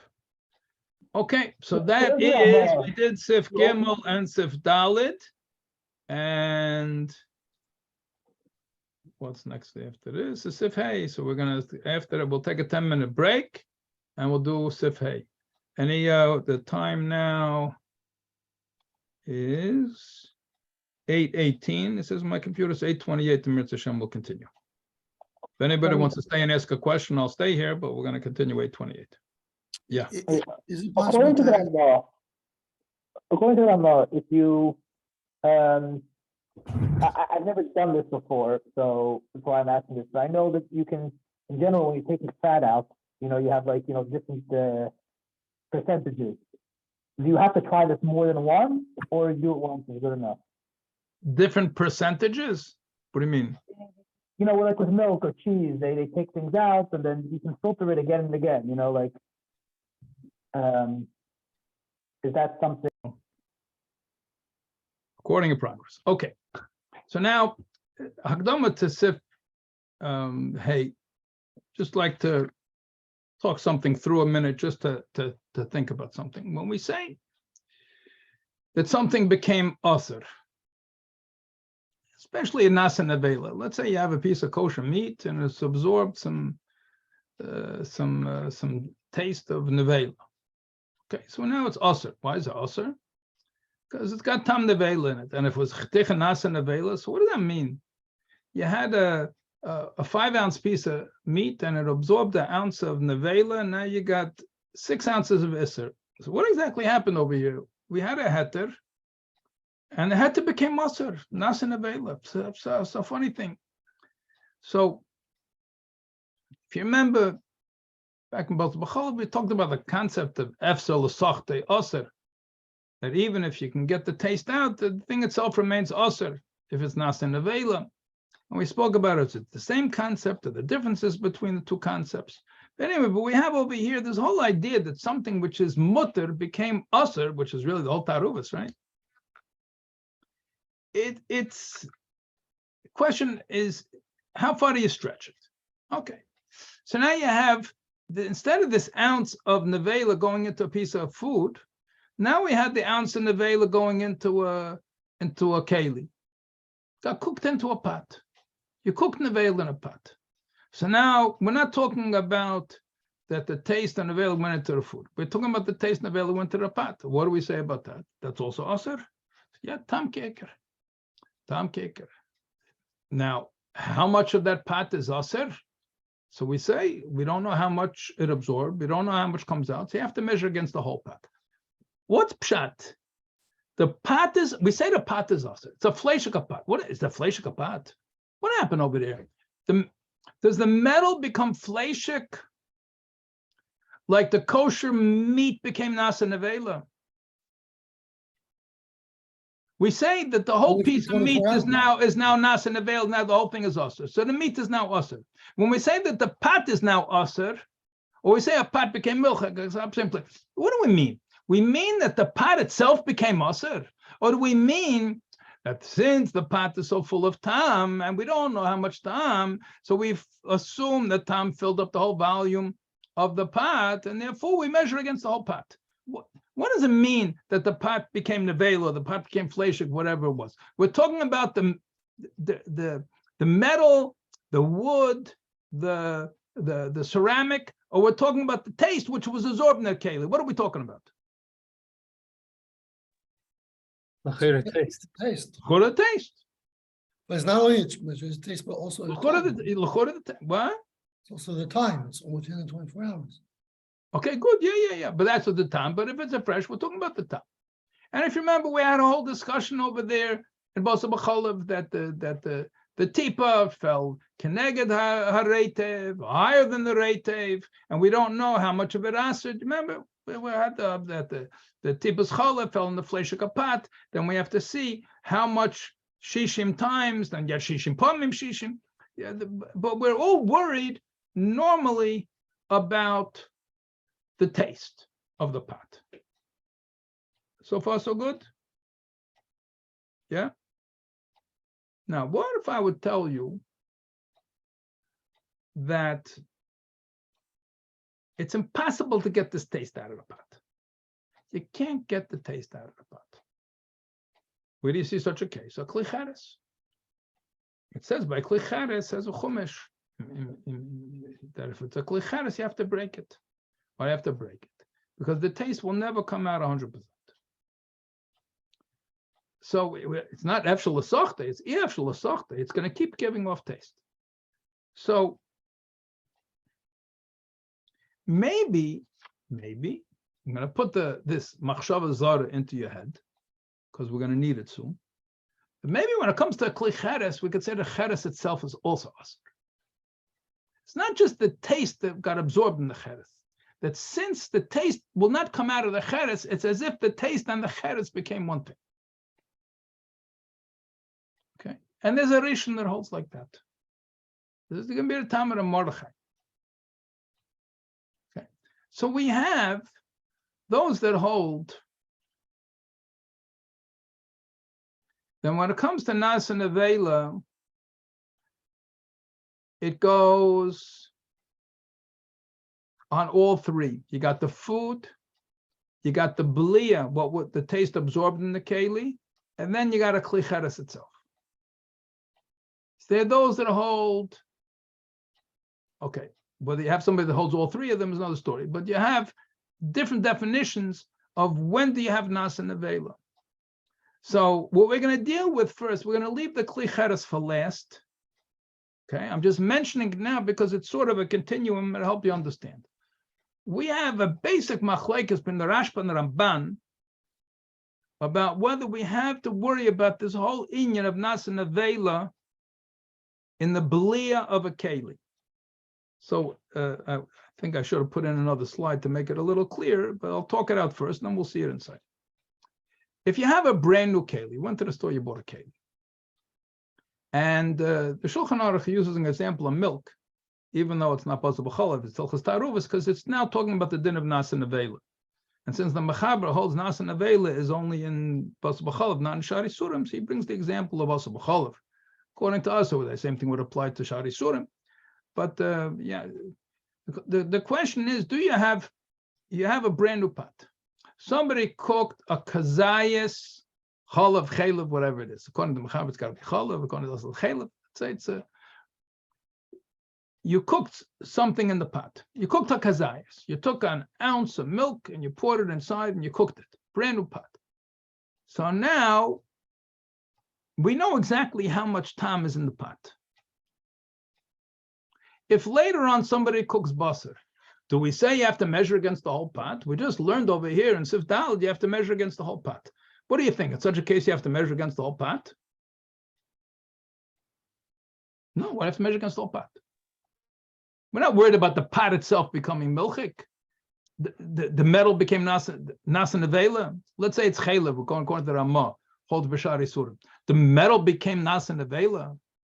You need shishim in the pot against the chaylev, or if it's chalev, the whole thing became now milchik. Later on, if you cook basar inside of it, you just need 60 ounces to be mevatel the ounce of milk, because we know exactly how much it absorbed. Clear?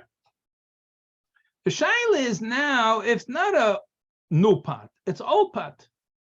Not such old pot, it's less than 24 hours old. If it's Eina ben Yemei, it's like it's a new pot, because the taste is Eina ben Yemei, so maybe the rice, it's okay. But we have a pot that's a ben Yemei. You have a pot that's a ben Yemei, it's a fleishika ben Yemei. And somebody cooked an ounce of milk inside. So now what do we measure against? Do we measure against the ounce of milk? Or do we have to measure and see, maybe I answered the whole pot? And then if it answered the whole pot, we have to measure not only against the ounce of milk. Now we have tam basar b'chalav. And if tam could be nas and nevela, now we have a problem. So we see that we already know from our case of tipas chalav back over there in Hilchas basar b'chalav, that the Mechaber holds like the Rashba, and we do hold that a blia and a keli, the time inside the keli could be nas and nevela. We know that. The Ramban holds not like that. Okay, but we see the Mechaber passing like the Rashba, and the belia, the absorption can also be nas and nevela. When we say tam ke'ikar, the taste in the keli is like the food itself. So we pass like the Rashba, who says that applies to the din of chetichanas and nevela also. Just like you can aser the piece, so too can you aser the taste inside the keli. This is not new to you because you learned this already over there by the din of tipus chalev. And when shalek and agararetiv, how far does it spread? You have to let it cool off, pour it out the other side of the pot. Whole thing we learned over there, bas b'chol. But there is the opinion of the Ramban that's going to be relevant for us over here to know that there's another opinion. The Ramban holds it no nasavela by a blia. It's only by the food itself. Okay, so that's the necessary introduction for us to go further. So we're over here. Okay. So now here's a pot. 7 o'clock, a kazayas of chalav, a chalav, whatever you want. Let's call it chalav. You go according to Machabatu. So kazayas of chalav fell into this pot. So if it was a brand new pot, and then, I guess that's the milk pouring in the pot. Good. Then 9 o'clock, you cooked meat in this pot. So if it was a brand new pot, so if it was 1 zayis of chalav, so even though you have this whole big pot, but since it was a new pot, the only taste that we have to worry about is an ounce. You know, so it's a kazayis. But we have 1 kazayis we have to worry about. So when is the pot of meat going to be kosher? You need how much meat? The ounces. Let's say you have 1 zayis of chalav. So how many zaysim of basar are you going to need?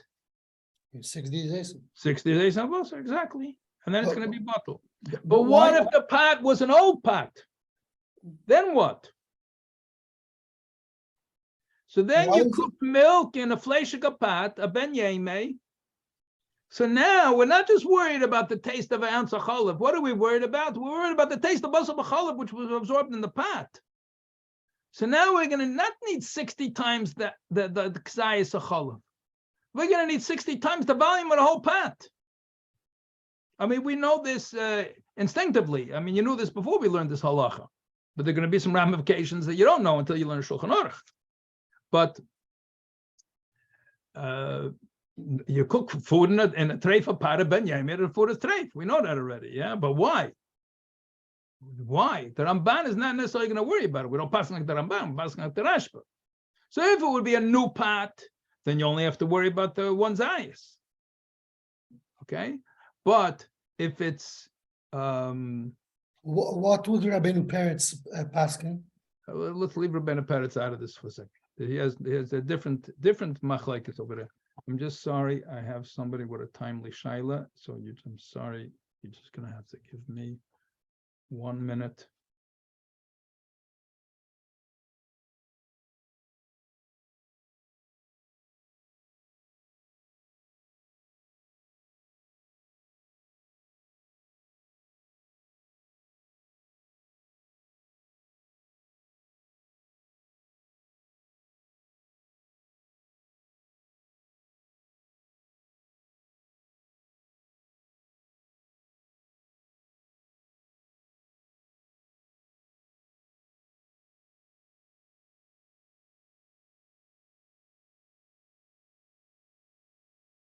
Very sorry about that. Okay. So yeah, if it was I say an old pot, yeah. The question in the chat, if it's an old pot, it's that's implying it's ein ben yem. If it's ein ben yem, it's not a problem. I meant old pot, mean a used pot, but it's a ben yem. If it be ein ben yem, it's like a new pot. We're not worried about the old taste. We're worried only about as far as the food over here. We're worried that the taste of the milk cooked in the ben yemei pot became basar b'chalav. So now we have to be mevatel the entire. We need shishim against the entire pot. Okay, so that's the case we're talking about over here. So if it was to be a new pot, it was never used before, so then you only be mevatel the k'zayis and need 60 zaysim against the 1 zayis. But if it was a used pot, a ben yemei used pot. Ben yemei used pot, so now we're going to need to be mevatel lov. That's what it said. Yim kol abliya shabedei nasir nesru kedin basar b'chalav. So do we say if it was a fleishka ben yemei pat, and you cooked chalav in it, then now the entire absorption, the entire blia, the taste in the walls of the pot, the whole thing has the din of basar b'chovs. The Ramban says no. The Ramban, we don't pass like the Ramban, but Ramban says ein chtichanas, ein chanan. There's no chtichanas in the vela. Bibelua b'keli. He holds there's no such thing. You don't have to worry about the what was absorbed inside the keli. It doesn't make a difference. A brand new pot, a pot which is a ben yemei, it's all the same thing. The Ramban holds chtichanas in the vela does not go on what was absorbed in a keli. There's different explanations for the reasoning of the Ramban. They say that one of the reasons is given is the derech bishul oslatera. So this is nobody's cooking because they want to eat the tam that it's possible chalav the bli and the wall of the keli. So why should that become a chanan? That's not something that you're cooking in order to eat that. It's cooking the food which is in the pot, but not the bli and the keli. Others say this is a belua. It's interesting svara. I don't know. It doesn't seem. I question the svara. I question doesn't mean it's not right, but I don't really understand it. Many times you do see compare laws of tumah v'tara to the laws of isser. You don't always compare them, but sometimes you do compare them. We spoke about it a little bit when we were talking about zeya. Speaks about a woman has her hands with tamei and steam came out of the pot. We discussed a little bit over there by basar b'cholav. So they want to say that isser blua does not become tamei. So blua doesn't become tamei. So the fact is, we had in a Rambam not so long ago. Here you see on the screen the Rambam over here. This is Hilchos Tumas Meis Perachaf over here. So he speaks about blua, that if an animal swallowed a ring or something like that, then it's not a problem. But he says over here the halacha ein blua nitzolim bebetn nefesh chaya. A blua bekufa kelim v'avonim ein nitzolim. If it's inside a keli, it doesn't help. Kusha nivla betzina shel matches. Yeah, if it's inside a brick or it's inside another keli, then it doesn't help. Can machat or tabash oy b'mvloim betfela sataner. Yeah, so I'm not so sure whether it's exactly the same thing. I'm sure there's an explanation of it, but I'm not sure what it is. In any case, that's the two reasons which are given for the Ramban. He's not worried about it. But we pass him like the Rashba. We already know from Hilchos Basar B'cholav that we pass him like it. We didn't mention this machlekes over there, but yesh chanan beblua b'keli. Yes, you can have chtichanas and avela and aser the entire blia in the keli. So therefore it becomes more complicated. You have to measure against the entire absorption in the keli. So here we have over here, learn inside the Shulchan Aruch over here. So if you know how much the iser is, and he gives the two examples, two illustrations, again, kaf chadasha, let's say it was a brand new spoon, or sheina bas yema. Or it hasn't been used for 24 hours, the spoon, which means the rice, it doesn't have any taste in it either.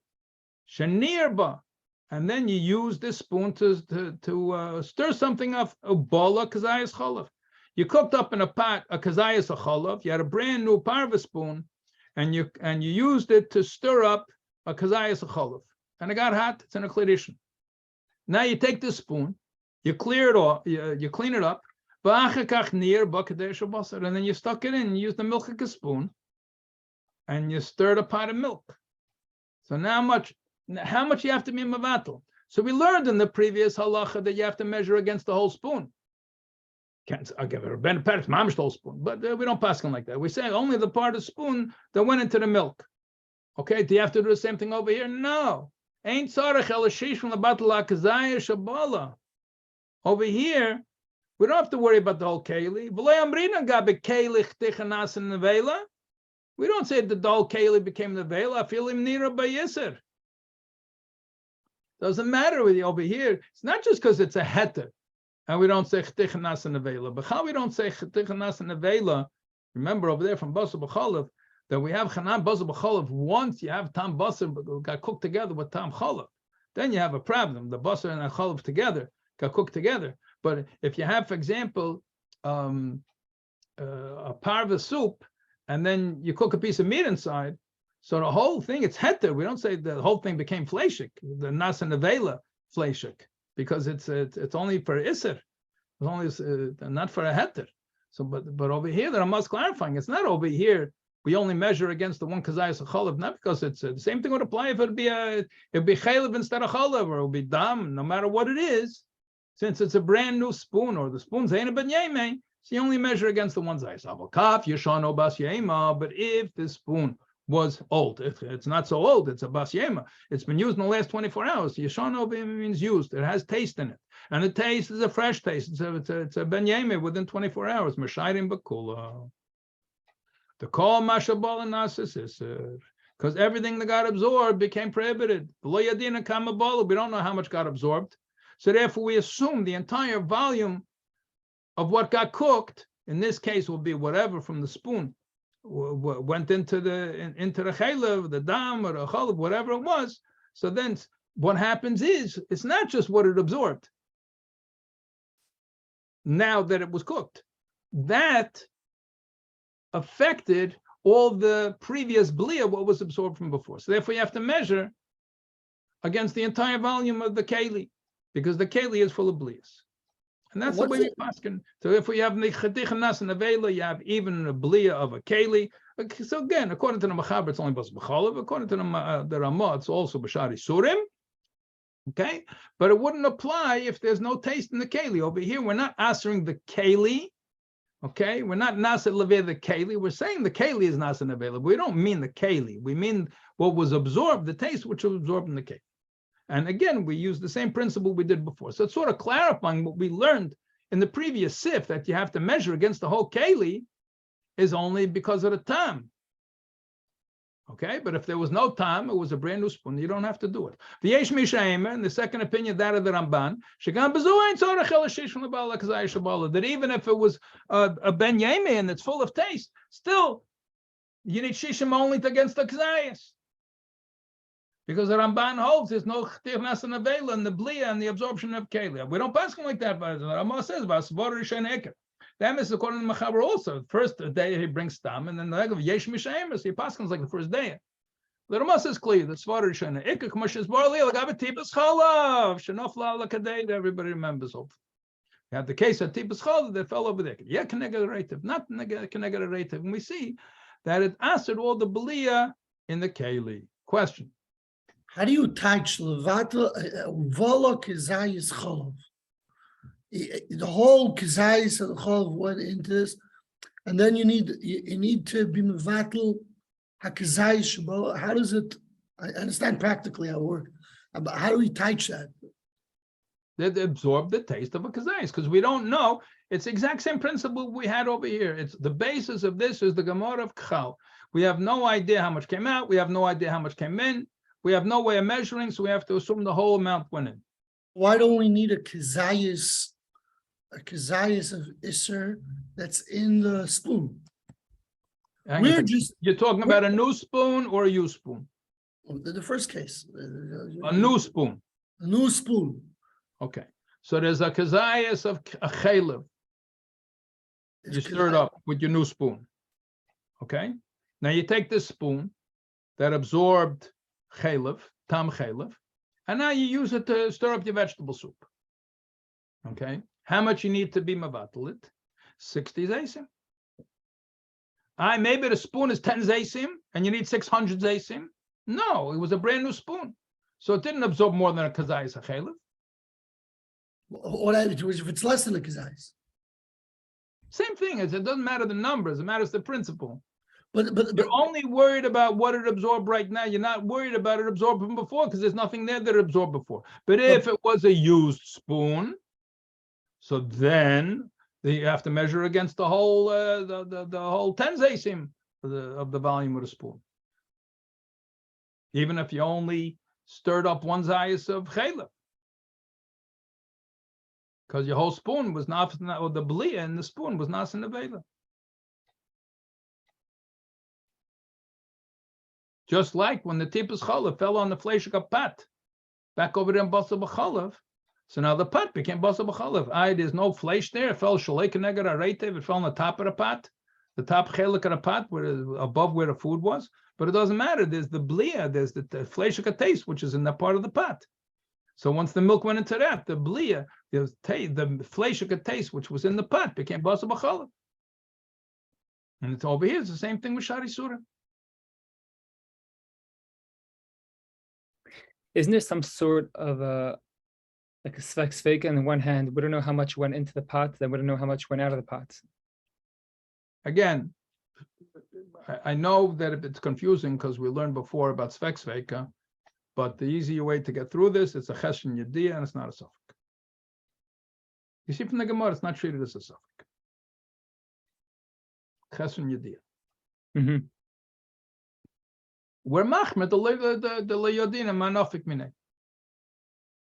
So beferish Gemara, and that's what you look in the Taz over there. He has the farenfer since he wants to say sapel l'chola elam is not a chesron yediyah. So why is it we're machmer by chal? And the same thing applies to all of these shilas you're asking on the kalim. It's a good shilah, but the Taz answered it. But chal is only one. Shach doesn't have to answer in the first place because he holds a chesron yediyah chola elam is still a dashetim. Okay, but the Taz does have to answer it, but he differentiates. It's not considered a suffix. There's no suffix, there's no svek. It's a chesron yediyah. But the chal is only one suffix, right? Here it goes twice. It's the same, it's not a suffix. same thing. Chesron yediyah. You don't even have no suffix. Chesron yediyah. Okay, and now we got the third edition over here. That's a Mordechai. So you remember in my introduction to this piece over here, I told you about a mice with a klicheres. This is the Mordechai. Yesh, there's a third opinion here. At first I said that there's all three become asr, but the way we're learning over here is that the differentiation is not between a new spoon and a used spoon. Okay? It doesn't differentiate like that to Mordechai. Rak ben klicheres l'shar kelim.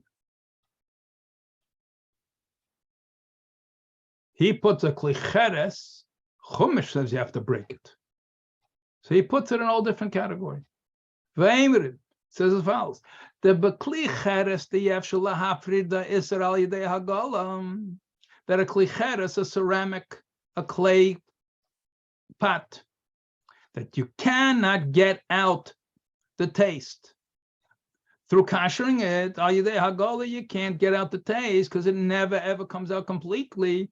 Such a case, amrim makli nasan avela. The keli is nasan avela, he says. The keli itself, lo b'shar kelim, doesn't apply to other kelim. Other kelim, you can get the taste out. Nobody, even the Mordechai doesn't hold that a metal keli, you can take out the taste. Nobody has a havamina to say that the metal keli is going to be nasan avela. And wood, you can also kasher. It's more difficult to kasher wood. You have to make sure it's smooth. You have to sand it, whatever the case is, but it absorbs taste, and you can kasher it. You can do hagala like everything else. I mean, if it needs libun, then you can have a bonfire. You can't you do libun with a torch on a piece of wood, obviously. Or you can, but only once. You're not going to have any wood left. But hagala, with the boiling wood, you can kasher wood just like a kasher metal. So the taste can come out, but a klicheres, the taste does not come out. So the Mordechai is machmer in the case of a klicheres. And the way that Ramah learns that he is not machmer about the taste which is absorbed in the keli. So that's now a third opinion. The Yeshen and Machalk in the Mordechai. So we had the first opinion in the Mechaber, in Yedua, Kama Hu Eser, that's the Rashba, who is the main halacha, then the Yesh Misha'emer, that he's not worried about the Bli of the Ramban. And now we have Yeshain and Machalkin in the Mordechai, who's not worried about the Bli, but he is worried about a Klicheres. So we got three opinions. Now the Ramah says over here a three-word line that we're going to have to think about a bit. B'tev, lachush, l'chumra. And it's good to worry and be strict, like this opinion of the Mordechai, to be strict with a klicheres. Now, what precisely does he mean to say with that? So over here, we're going to have two different ways of understanding this. The simpler way is the way the Taz understands, but the Shach has a different understanding. So we have over here, on the right-hand side, we have a metal pot, okay, which the Mordechai is not worried about. And on the left-hand side, we have a cheres pot. They used to use for cooking. They used to use ceramic all the time. And you do have all time, you have ceramic cookware today. You have all sorts of different materials. I mean, it's a shaila, what's with today, even the glass, much of the glass doesn't have the din of glass. It has some ceramic in it, and you have the ceramic, the glass range tops on the stoves, and there are also compounds, and is there bittel, and what's the status of the bittel? It becomes very complicated with all these different sorts of compounds, especially when they won't tell you precisely what the composition of them is, because it's a trade secret. But we have plain cheres, we have regular cheres also, and that's also used for cooking. So what's the difference? So the Taz learns as follows. So im nivle iser bekli cheres,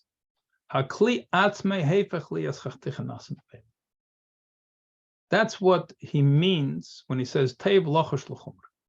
So according to the Taz, the conclusion of the Ramah, if you would have a brand new Kli Cheres and you cooked in it a kazayas of something, okay, let's say you used it for you boiled up a kazayas of chalif, and then you cleaned it out, and then you cooked some kosher food inside. So it's not enough to have shishim against the kazayas of treif. According to the Mordechai, and the Ramah says tev lochush, you're going to need shishim against the whole pot, which you're not going to have, because he holds the kli cheres itself was nasan aveva. That's what the Taz says. The Shach, however, says that's not really what's going on over here. That's pashta pshat in the Mordechai of the and the Ramah. The Shach learns that this really doesn't make any sense. How could a keli be nasan avela? Yes, that's what it looks like, but that's not what he means to say. What he means to say is that he's coming to be mekel. He's coming to be mekel on a kli matras. He's saying it backwards, according to the Shach.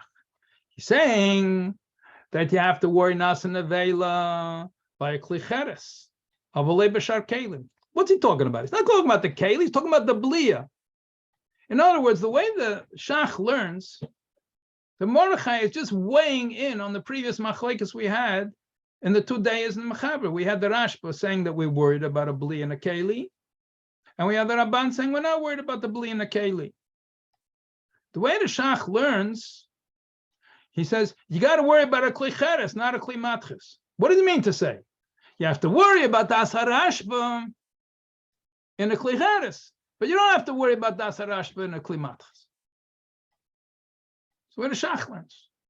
There's not a third day, or really, I mean, it is, because he's saying that we have this machlekes over here. We have the first opinion of the Rashba and the second opinion of the Ramban in Mechaber. First opinion says we're worried that the absorption of the keli is nasan avela. The second opinion says we're not worried it's nasan avela. Along comes the Mordechai, and he says, I'll tell you, the first case you should worry about nasan avela is a kli cheres. When should you not worry about the nasan avela? All of the other kelim. Along comes the Ramah. That's the way the Shach learns pshat. And along comes the Mordechai. So according to this Mordechai, do you have to worry about a bli and a kli matches? No. You only have to worry about the blia. We're only worried about the Rashba's psak, about the blia, only for kli cheres, not for kli matches. What does the Ramah say after he calls the Mordechai? Tov lachash l'chumra. No, you should be machmer, even a kli matches. So in other words, the Mordechai doesn't change anything from what we knew before, the way the Shach learns. Tov lachash l'chumra doesn't mean we should be more machmer than Shulchan Aruch. It means we should be at least, it's good to be machmer like the Shulchan Aruch. First day. And don't rely on the kula the second day. Because according to the Mordechai, you don't even really need to worry about the bli and the keli unless it's a kli cheres. That's where the Shach learns. The Mordechai is not coming to give you, in other words, the Mordechai is not coming to give you a chumrah. He's coming to give you a kula. According to the Shach. According to the Taz, the Mordechai is coming to give you this amazing chumrah here. A keli, we never heard of a keli becoming nas and avela before. Yeah, there's such a thing. And furthermore, the Ramasa should be machmer like that.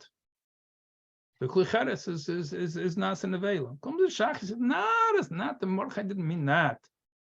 He said, yeah, you have to be machmer in a klicheres like that. The Rashba's case, you should be machmer that in a klicheres. But you don't have to go so far in Aser Abliya if it's a klimatches. You can rely on klimatches, you can rely on the Ramban. That's the way the Shach learns the Mordechai. And then comes the Ramah, says, don't rely on this Mordechai, L'kula. You should be machmer like the Shulchan Aruch, like the first day. Okay, so according to the Taz, the Mordechai is adding a chumrah, and the Ramah, the words Tov Lachush L'chumrah, it's an opposite translation of the words Tov Lachush L'chumrah. According to the Taz, Mordechai is adding another chumrah because he's answering klicheres under all conditions. Yeah, and the Ramah is saying Tov Lachush L'chumrah should be more machmer than the first day in Shulchan Aruch. According to the Shach, the Mordechai is saying a kula. That you only have to worry about the Rashba's opinion if it's a klicheres. You don't have to worry about klimatches. And Tov Lachush L'chumrah, don't be more makel than the Shulchan Aruch. That's the way the Shach is. What's the halacha? So now we throw into the mix this whole. Remember, I said before we pass like the Rashba, but we have to know the opinion of the Ramban. Why? Because now it becomes relevant when it comes to Psak halacha. Because we have now a three-way machlekes here. Okay, but what's with Nas and Avela in the Belia of a Keli? We really have three opinions because we got the opinion of the Rashba, we got the opinion of the Ramban, opinion of the Rashba, the first opinion that we're worried about the Belia, regardless of the type of Keli. We got the second of the Yesh Mishayim, opinion of Ramban. We're not worried about the Belia to be Nas and Avela, and it doesn't matter what kind of Keli. And then we got the Mordechai, who differentiates between klicheres and other keli. But we got two ways to learn the Mordechai. So we got four different opinions, really. We got the way the Taz learns the Mordechai, we got the Shach learns the Mordechai. Okay? What's going to be the halacha? So as if things weren't complicated enough already, we have another machlekes we got to throw into the mix. If you pardon the expression, we're learning Taruvos, we're throwing it into the mix. And that is the machlekes about B'chal Chigdich Sanas Avel and Bas B'chal of Shari Surim. Because remember, the Mechaber only holds this B'chid Chanas and Avel and Bas B'chal. He doesn't hold the B'shari Surim. And even the Ramah who holds the B'shari Surim, he's got some exceptions. Lach Balach, we have Isser Dovak, not Dovak. Okay, and the Prim Godintan, the whole thing's only the Rabbanim of Shari Surim. So we got to throw this into the mix. And now the Shach and Taz, we're going to see how they balance out all of these factors to come up with a Psak halacha. Okay, so let's first talk about the Taz.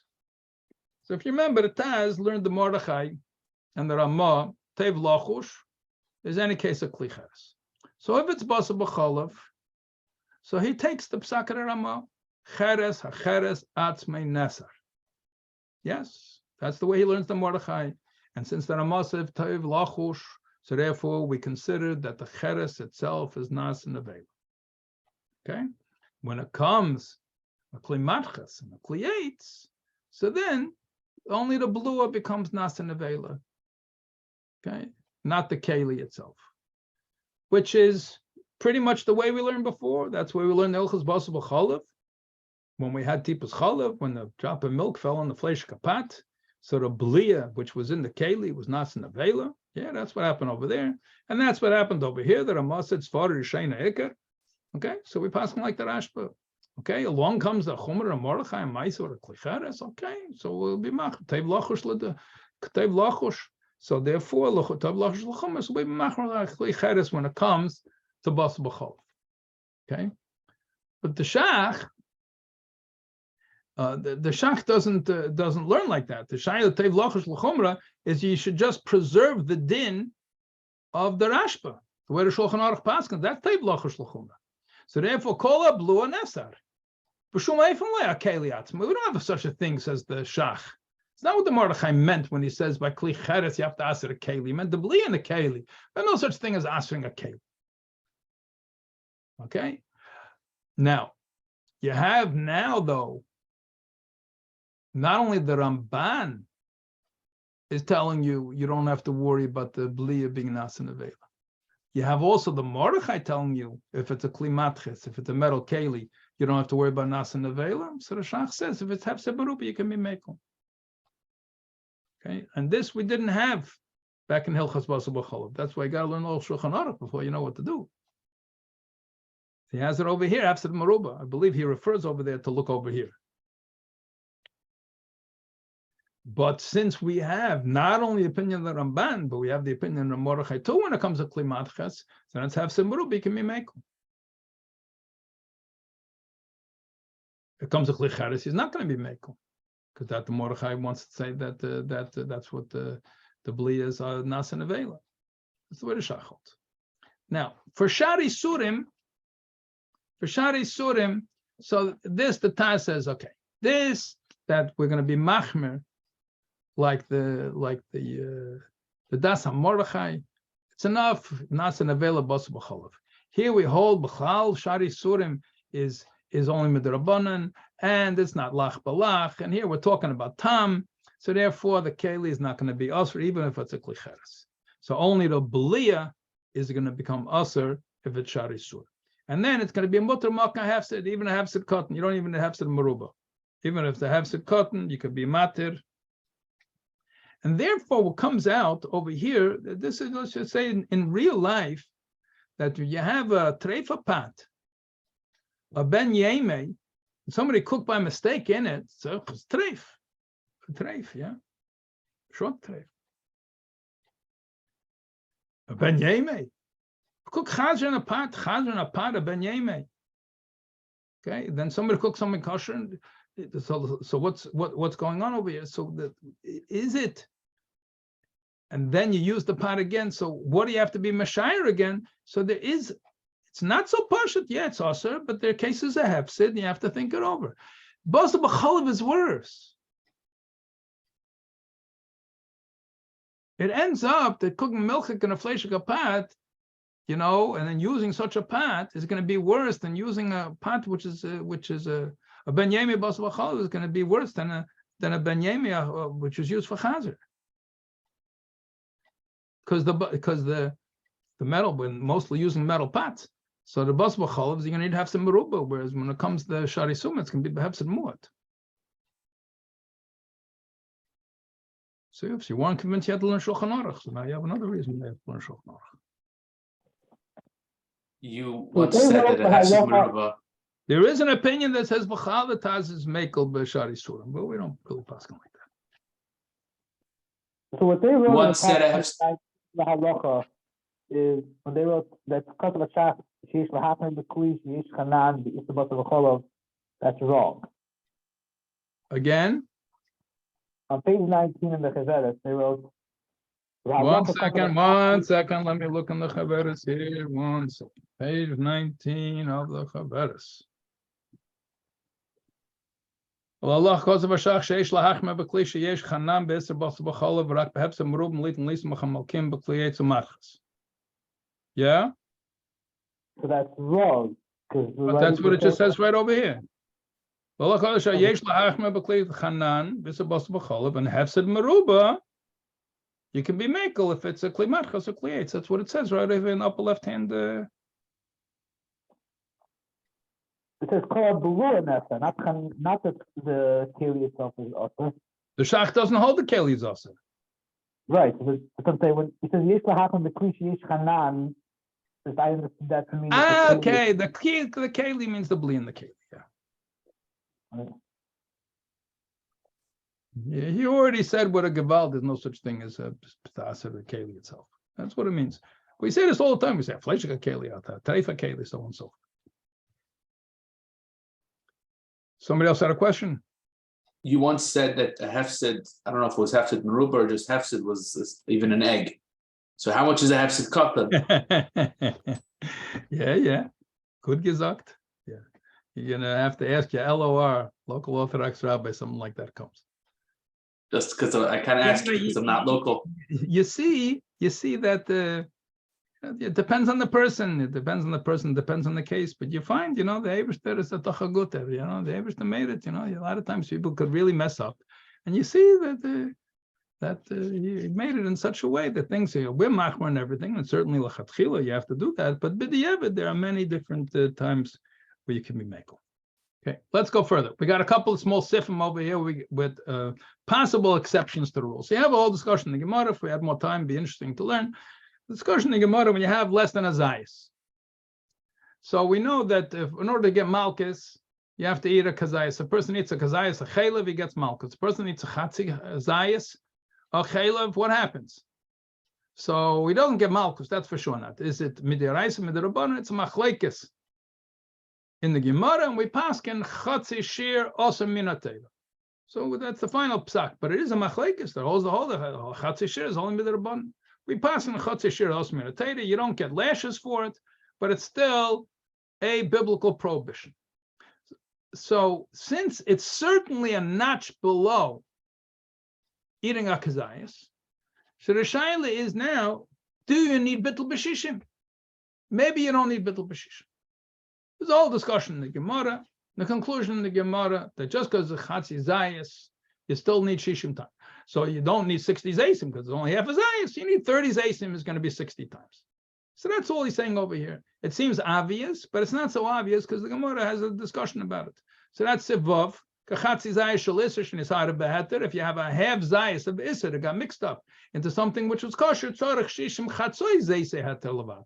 So you need 60 times the half zayis in order to nullify the half zayis. So you're going to need 30 zaysim of heter, of kosher food, in order to nullify the half zayis of treifa food. And tazir, even if midrabanan, the same thing applies. Regardless of what the size, even less than kazayis, we don't have any heter just because it's an issa derabanan. So now Sivav is pretty simple. Siv Zayin. So Zayin and Ches, we're going to have exceptions to the rule of Shishim. We're going to have one case where instead of 60, it's going to be 61. And we're going to have another case, that's Siv Zayin. And then Siv Ches, instead of having 60, we're going to have 59. So that case you learned already. That's the case of Chal, that's going to be Siv Ches. We only need 59 instead of 60. Siv Zayin is you're going to need 61 instead of 60. What's the case where you need 61 instead of 60? Is the case of an egg. Beitzer sheyesh ba efrayach. An egg which has inside of it a chick. You hold it up to the light, and you see it's got a chick inside. So this is a problem eating this egg. All discussion. Is it nevelach when you didn't shecht it? The person's going to eat this egg. Like, what's going to happen over here? It's got a chick inside, and you didn't shecht it. Is it nevela? Is it midrabanan? Is it midiraisa? What exactly is the status of this whole thing? Okay, but for sure you can't eat it. So this is a prohibited egg. A tipas dam. It was an egg which had a tipas dam. So you really have to learn hilchas be'im, which is the whole discussion. When you're looking for blood spots in eggs, what's the whole point of blood spots in eggs? So it's a whole discussion for itself in Shulchan Aruch. But the nakuda of the discussion is when you have a fertilized egg, which means when you have a female chicken and a male chicken, and from this egg could come a chicken, the beginning of the chicken is a drop of blood. So therefore, when you find a drop of blood, and the whole discussion, what it's in the chelmin or the chelbein or the kesher, the whole discussion about where on the egg precisely is this drop of blood a sign that it's the beginning of a chick. But in any case, when you have a drop of blood and it is the beginning of a chick, so then the din is it's a problem that the whole egg, we look at an egg as being an egg, and we look at the drop of blood as a nuisance, something added onto the egg that doesn't belong there. And the truth is, in our eggs, that's normally exactly what it is. But in the case of fertilized eggs, and what the Shulchan Aruch is talking about, the drop of blood is the beginning of the chick. So the problem of eating this egg is not because you're eating a drop of blood. It's not an Isser Dam, it's Isser Nevela. Because this drop of blood is really a chick. And you should shecht it. We have a problem. We don't exactly know how to shecht a drop of blood. We can't shecht a drop of blood. You shecht a drop of blood, there's no shechit on a drop of blood. So you eat the drop of blood, it's nevela. Not only that, what's the whole egg doing over there? You would think the egg is there for your breakfast. The egg is there to feed the drop of blood that it should grow into a chicken. A chicken, whatever it is. What about So an the egg, wait a second, wait, let me, I'm not learning this halacha yet. This is the background, just to understand why this egg is prohibited. So the egg could be prohibited because it has a chick inside. The egg could be prohibited because it has a drop of blood inside. Okay, our eggs, which a hen will produce eggs even if there's no male around, and those eggs will never turn into chickens because they're not fertilized eggs. So what's the drop of blood in those cases? So the drop of blood in those cases is dam, and that's why there are some poskim that say if you find a blood spot in the egg, all you do is take off the drop of blood and you can eat the rest of the egg. If it would be a fertilized egg, the whole egg is nevela. Can't eat the whole egg. The whole egg is bottled to the tip of dam. But if it's a non-fertilized egg, so then it's a problem with dam. And who says, well, I need to check the egg? Maybe the dam is bottled b'shishim. Okay, you can find it after lavaris. You should check the egg and take out the blood. So in general, we're gazer on all eggs and we check our eggs. And I'll just tell you something, which is the whole machlek is what you do with the kelim. Rabbi Handel al Vashalom was machmer to aser kelim. But I'll just tell you something interesting. You look at the Gemara in Be'et, the Gemara in Be'et speaks about that if you have any male, if you have any roosters around anywhere nearby, that they're considered to be fertilized eggs. Okay, that's the Gemara said they have to be on the other side of the river. Okay, so how far away does the roost have to be? When do we going to say that it's not a fertilized egg? Only in the mamish, there are no male chickens around anywhere. Anywhere in the neighborhood, there's male chickens, then you have to treat them like fertilized eggs. In general, we say lay plug, because you can't look. And today you have organic eggs and fertilized eggs. You do have such things on the market today, but your regular eggs in the supermarket are not fertilized eggs. We say, in general, we say lo plug, and we have to check our eggs for blood spots. But I'll tell you something very interesting. Once by a place producing eggs, and you heard a rooster. So he asked the balabas, what's going on over here? So he says, he keeps a male chicken outside for morale. For morale, verstehst du? The psychological state of the hens. Right, evidently that when they have a male make a noise outside, it raises their morale. Yesh tikva, whatever the case, mesucht a shidduch crisis over there. So the hens, there's a male rooster outside. Anyway, I heard this. I said, oh, we'll go back to the Gemara in Be'eh. You got a male anywhere around that has the din of a fertilized egg. So this that's taken a softer davar aposhat by all the kashrus agents, everybody that really the eggs have the din of safna me'ara, that they're not fertilized. I don't know how common this is. I haven't been at that many egg farms. I only saw in one place, but I didn't ask. Since I saw this, I didn't ask in any other places. But for Pashtus Alpi din, that would have the din of a fertilized egg, even though the chicken, they take measures to make sure that the rooster didn't get inside to the chickens. Today, they're candling the eggs anyway when they sort the eggs, grade A, grade double A, triple A. You don't see grade B, grade C. There's grade D eggs also. They give them for animals. One of the things, they find blood spots, they put them through lights, and they have machines which are taking them out because the people eating not kosher, they also don't want blood spots in their eggs. But in any case, that is the background for understanding this din. We have an egg which is prohibited. We're not learning the dinim of eggs now, but Epis Vos had to say. Question? Okay. So now you have an egg. So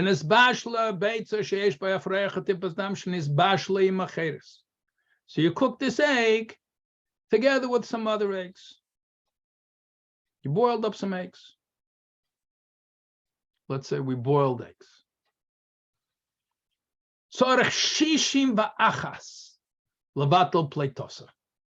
You need 61. Even though it's in a shell, so we learned, we discussed this also before, that the shell is porous and the taste comes out So if you have this treifa egg, whether it's an afreich, a tipas dam, whatever it was, so the taste of the egg went out into the pot and went into the other eggs. And you see, you can tell from, you hold it up to the light, you can see it's got an afreich inside. You see that this egg is treif. You take it out of the pot, but it was already boiled together. So now you have to nullify it's since the taste went into the water. So then you need to be mavatal b'shishim. So the din is you need shishim v'achas. 61. Why do you 61? Levatal pleitosa, to nullify the taste which was given off from this egg. So the shaila is why.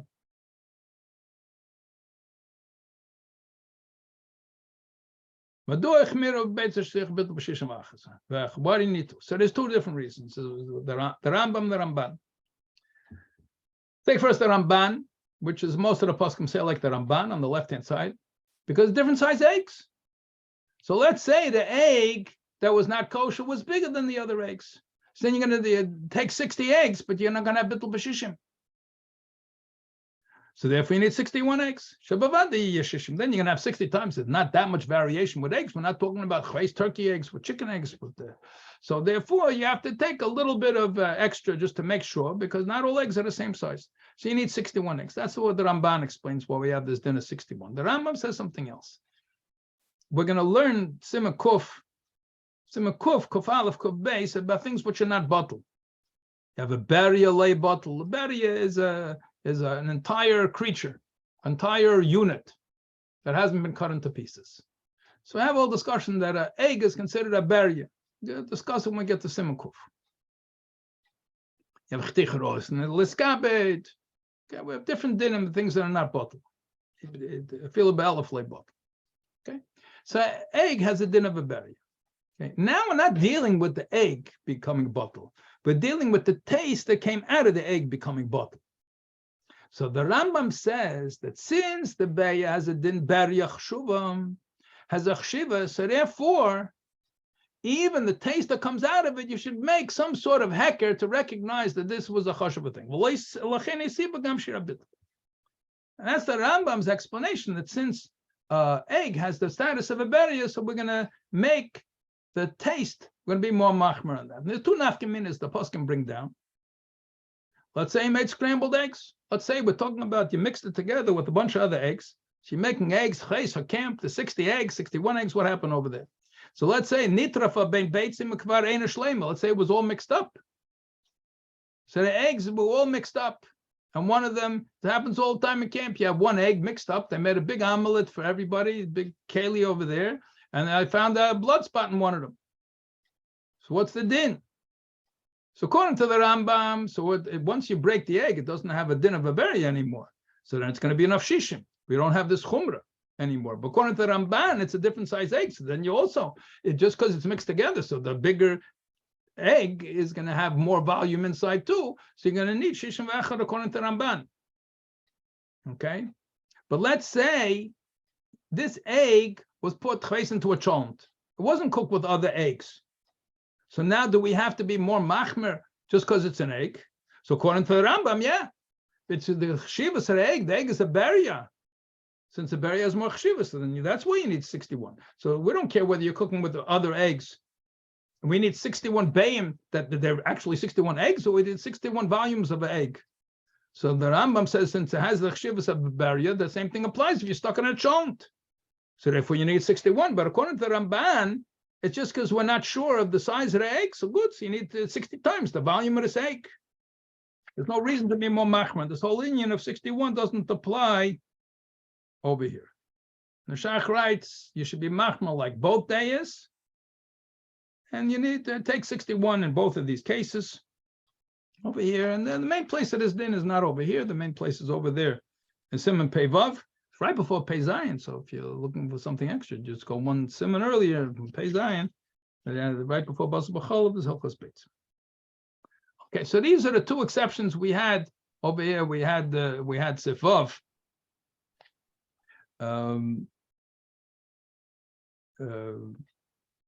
About the half of a zayis, then we had Sif Zayin about the egg, and then the other exception is over here, Sif Ches. So I don't know why they don't have a slide over here for Sif Ches, but the emes is we had it already before.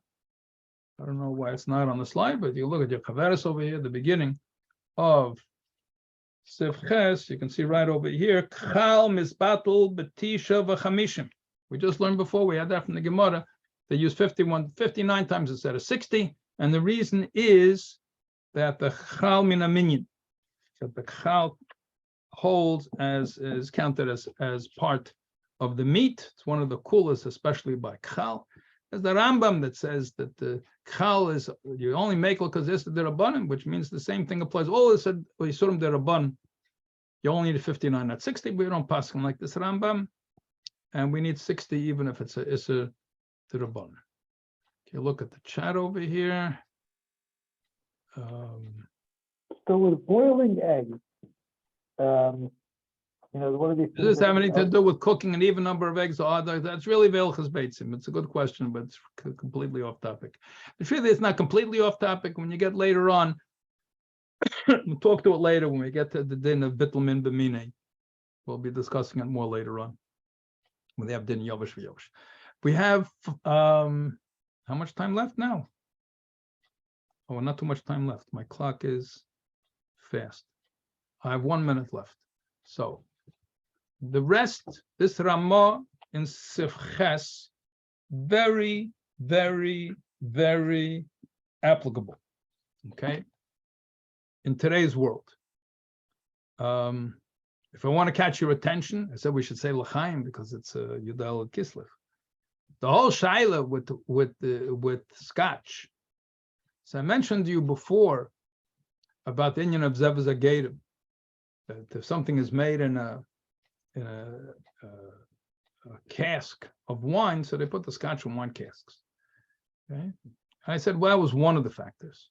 Another factor which could be taken into account and how exactly to understand this comes to life in this din, and that's the idea of avida lataima. Okay, what exactly is taste? I know we're talking about tam the whole time. Tam ke'ikr, tam this, tam that. But let's say you're adding something as an ingredient in order to change the taste.